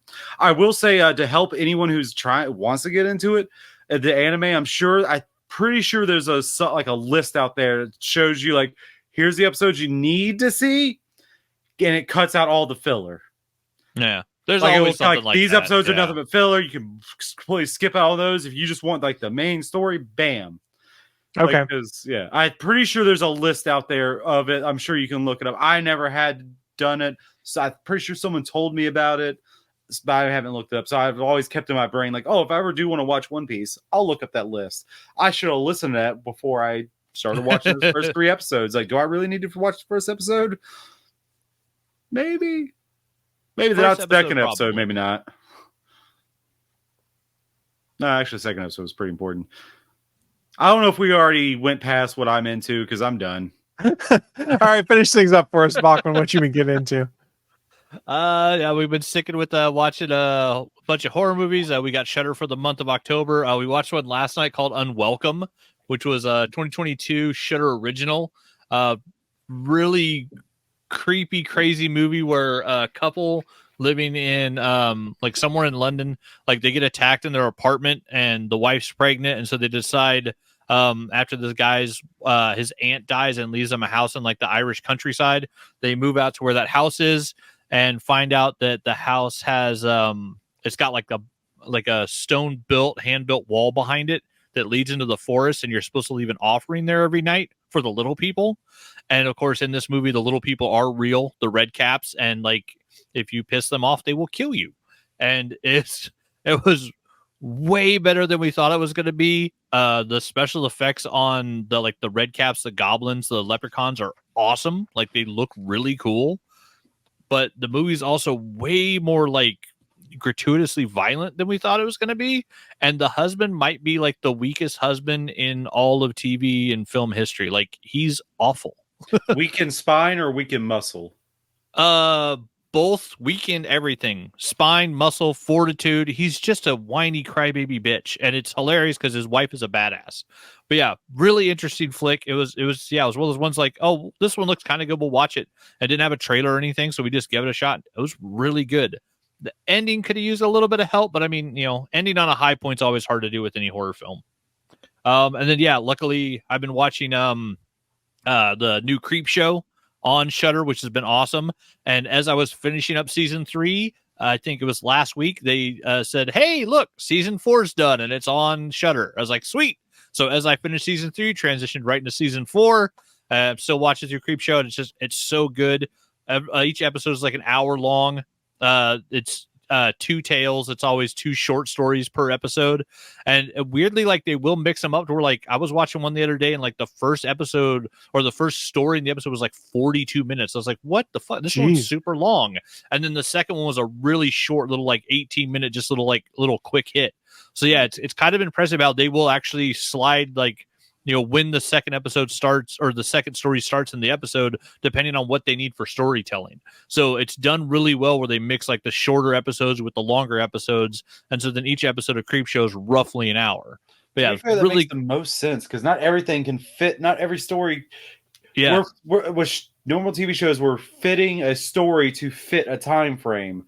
Yeah. With this, now the time frame is fitting the story. That's you like that all the time. Like, now that I think about it, yeah. Yeah, and Creepshow does it really well. Yeah, having like Greg Nicotero on there as one of the executive producers, to where like he's helping run the show. Like, you can see like all the years he spent working on The Walking Dead and all the other shows he's been on. Like, Greg Nicotero's got a great sense for like how to make horror television.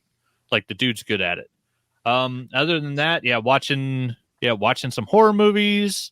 Getting ready for Halloween. Lucky me, with my new weird schedule, I have Tuesday off, so I get to hand out. We got Pokemon cards and candy to hand out for trick or treat. Did you get them at Costco? The little Halloween packs? I have the Halloween packs. That's what those are. Though. Yeah. It's a little card of Pokemon, and each one has, I think, 3 cards in it. And there's different Halloween variants. Excuse me, to all of the Pokemon in them. Yeah, so I'm looking forward to Tuesday because, I think this year, last year I did Ghostface. Before that I did Freddy. Yeah, this year I think it's going to be Casual Friday Jason.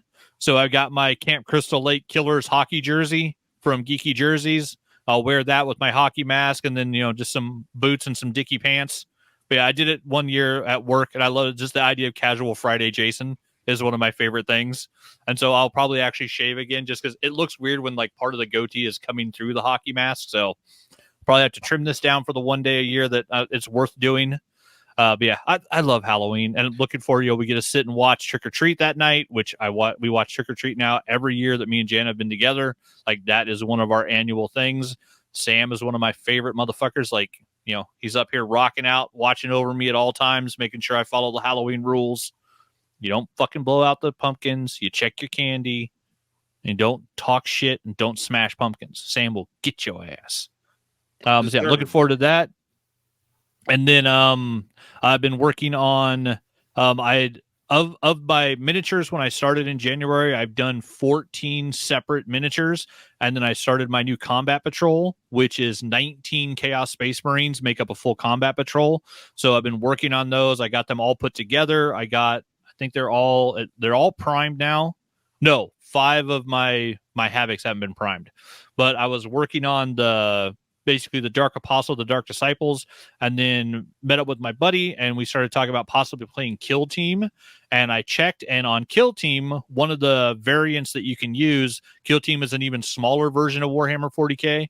One of the variant teams that you can use is the Chaos Legionnaires, which is 10 Chaos Space Marine Legionnaires. Part of what I have in my Chaos Space Marines Combat Patrol is 10 Legionnaires. So I was like, okay, I'm going to switch over and do the Legionnaires first, because once they're done painted, I will have a functioning Kill Team that I can play Kill Team with. So I've been working on getting them all chromed out and getting the figures done up. That's actually showing pretty good this time. But yeah, laying down a Word Bearer's Red on all of them.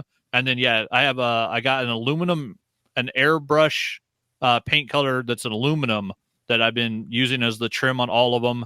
And so, yeah, going through and just doing all the highlights, and then I'll go back through and, retouch up all the red, retouch up all the black, and then hit the whole thing with Known Oil.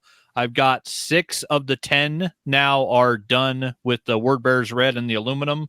So I got 4 more to put aluminum on for the trim, and then do a little cleanup, slap some Known Oil on them, and they'll be pretty much good ready to play. And then all the heads are actually separate. I have a stick that I built. I took we cut a board for locking our sliding glass door after we put in the cat door because it doesn't actually lock anymore. So I got to have a door or a piece of wood behind it so it can't be moved at night.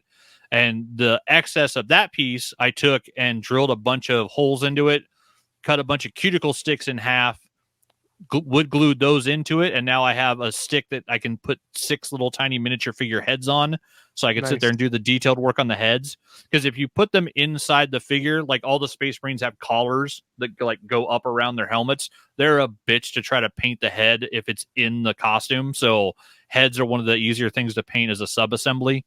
And just so, yeah, I have a weird stick sitting over by my computer now that has 6 Chaos Space Marine heads on it, which just looks kind of weird. But yeah, it makes it so much easier to sit there. You try to add like chrome paint to a little tiny detailed head that's like, smaller than the tip of your pinky. But yeah, I'm loving these little fuckers. And yeah, once I have 10 Chaos Space Marines done, me and my buddy will be able to play Kill Team. So he said he's going to borrow a team from his buddy. I will finally be able to play. Nothing's stopping you from playing them unpainted. But I want to get these done so that I can play them while they're painted. And then, yeah, he's waiting to go over to his brother-in-law's house till I have these done. Because, yeah, I mean, I've already done basically 6 of them are pretty much ready to go. Once I have the chrome on them, like I wouldn't be mad about putting this out on the table now. Like this, this looks basically game ready. But it'll look better when I, do a little touch-up paint and then add the Known Oil, which is, detail that won't really show up on my camera. But, I mean, right now, yeah, like, you can tell it's the Chaos Space Marine. You can tell it's the Word Bearer Red. This one I love because he actually has a helmet of a dead Space Marine on the top of his backpack. That spike on the back is actually a Dark Angel's green Loyalist Space Marine helmet with a skull in it. So it looks like he killed a Dark Angel and took his head and then put it on his backpack. Chaos Space Marines are awesome. Chaotic. Oh, yeah. They're just chaotic. good there. But yeah, that's what I've been getting into. I'm looking forward to more Halloween shenanigans.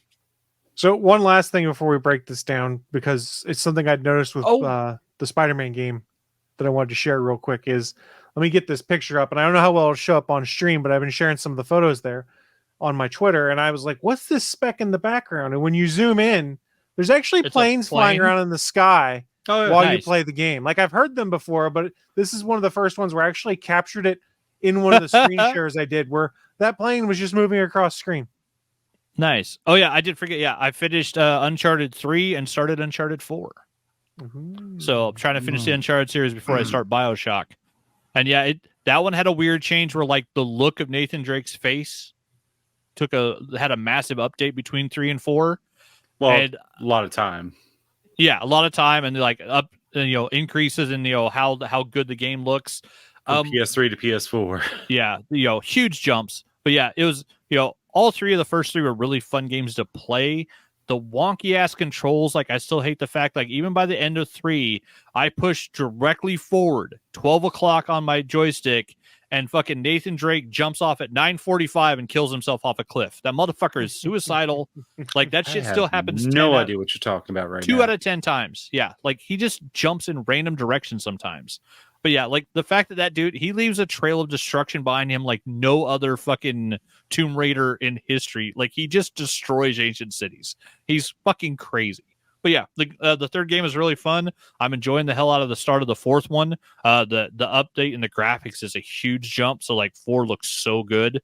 Oh yeah, when you go diving under for the salvage thing. Yeah, I just finished the salvage scene. Yeah, like that whole sequence was really well made. It was like, this is a whole city. This is just a whole fucking city right here. Holy shit. Yeah, it looks really good. But yeah, I'm enjoying it so far. Yeah, and I'm looking forward to once I finish 4, I fired up BioShock the other day just to do the intro again. I was like, okay, I kind of vaguely remember this and like lightning and hit people with a pipe wrench. Okay. But yeah, I'm looking forward to playing through the 3 BioShocks once I finish Uncharted 4, and then maybe after that it'll be around Christmas time, hopefully, and so it might be time for me to pick up Spider-Man. Nice. I need me some Yakuza Spider-Man. series. You know what? Let's be controversial at the very end here. Yakuza has this whole series better than the Spider-Man game series. Whoa. Yeah, well, your pick for me, I'm playing Uncharted because that's the one you said. Krista wants me to play Mass Effect. Mass Effect is going to be after BioShock because I own the Mass Effect Legendary Remake. I don't own the BioShocks. I have them on the PlayStation Plus thing, so if I do cancel my PlayStation Plus, I won't be able to play those anymore, but I will be able to play Mass Effect, so BioShock will be first, then either, Mass Effect or Spider-Man, depending on if it gets a Christmas sale, if they knock $20 off. Did either one of you get the pre-order, or you just buy the regular? I pre-ordered digitally from them. And just, So Yeah, did I you get did too, the bonus stuff? Is it just Yeah. early? Is it just you unlock suits early? Was that all this one was? I think the pre-order there was a deluxe edition, which was $10 more, that gives you 5 suits each for each Spider-Man. yeah, I did the deluxe edition, and then you also got like 4 free skill points or something like that. I think it was if you 2 pre-ordered. skill points earlier. 2 or Who 4, cares? something like that. It didn't do anything. It didn't- But doesn't it's amount all to stuff anything. you unlock Levels in the go game up anyway. fast. Yeah, it's all So- stuff you unlock in the game anyways. It was nothing that was Well, limited edition. pre-order, yes, I believe so, but the digital edition, I don't think you can get those 5 suits. I don't think you can unlock them from in-game. I think you just have to have the deluxe That could be. edition of it. Or when they got a could game be of the year, wrong. or when they make a game of the year edition of it, then they'll be Yeah. included in that bundle. Yeah, Now, see, let's that's also what not I'll have for- to wait for. But let's not also forget back for the first Spider-Man game that they added a lot of suits post-launch, like in updates. Yeah, I mean, like the Fantastic Four Bagman suit was like a year after the game was out and the DLC was done, And, the and Future nobody Foundation was expecting too. anything. Yep. Yeah, Future Foundation, Bagman. Yeah, there was, and what they did. It was the Spider-Man 2 Tobey Maguire suit. They did the Amazing Spider-Man, Garfield, and the Raimi suit. They did both. Yeah, they did both of them. Yeah, which was As awesome because it was updates. Free yeah, that was like- updates. Yeah. yeah, it was like a year after the game was done. Yeah, and like no one was expecting anything. Yeah, The costumes are Insomniac's cool. awesome. Insomniac's awesome. There's some really cool costumes, and then there's just some simple understated changes to costumes that are still fun. Like until I got the black suit, my Peter was just wearing the advanced suit with the white spider on it, only it was black instead of blue. The Advanced Suit 2.0. 2.0, correct? Because it got rid of the weird thigh patches of spider logo. Mm. of Oh, spider you can still pattern. go back to it. It's still You can. one of the costumes. Because I went back to the 1.0 version of the Miles costume because I like it more than the 2.0, for instance. Blowing all your minds. On that note, though, we are going to start shutting things down. A friendly reminder to everyone who is watching us live or tuning in at a later date. We do stream the show live. Right now, we're back to Sundays. You can check us out over at www.gonnageek.com/live at 11 a.m. Eastern, 10 a.m. Central. I think that's about it. If you're there right now on gonnageek.com/live, please feel free. Scroll down the bottom of the page. You'll see some of the other live shows that are upcoming. Go check those out and tell them that we sent you. Before we shut this thing down, do you guys have any final thoughts for the people? Go enjoy a horror movie. Once again, Yakuza is better than Spider-Man. Those are some bold words to end the stream on, and I appreciate that. Play them both and then tell me. Sure. I wasn't saying you're wrong. I'm just saying bold words. Bold Yep. words. Thank you, Willie. We appreciate it. And thank you to everyone who does catch the recorded version or may have tuned in live. We will see you all next week. Bye, guys. Bye.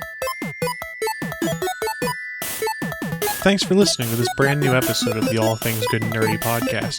Don't forget, we'll be back next Sunday live at 11 a.m. Eastern, 10 a.m. Central over at live.atgnpodcast.com, channel 3 of the Alpha Geek radio app, and over at our network home at gonnageek.com/live. If you have any feedback for the show, please contact us atgnpodcast@gonnageek.com, on our hotline number at 304-806-ATGN, or even better, go to Twitter and send us a message at ATGN Podcast. The music you've heard in this show is produced by Kevin MacLeod and can be found at incompetech.com.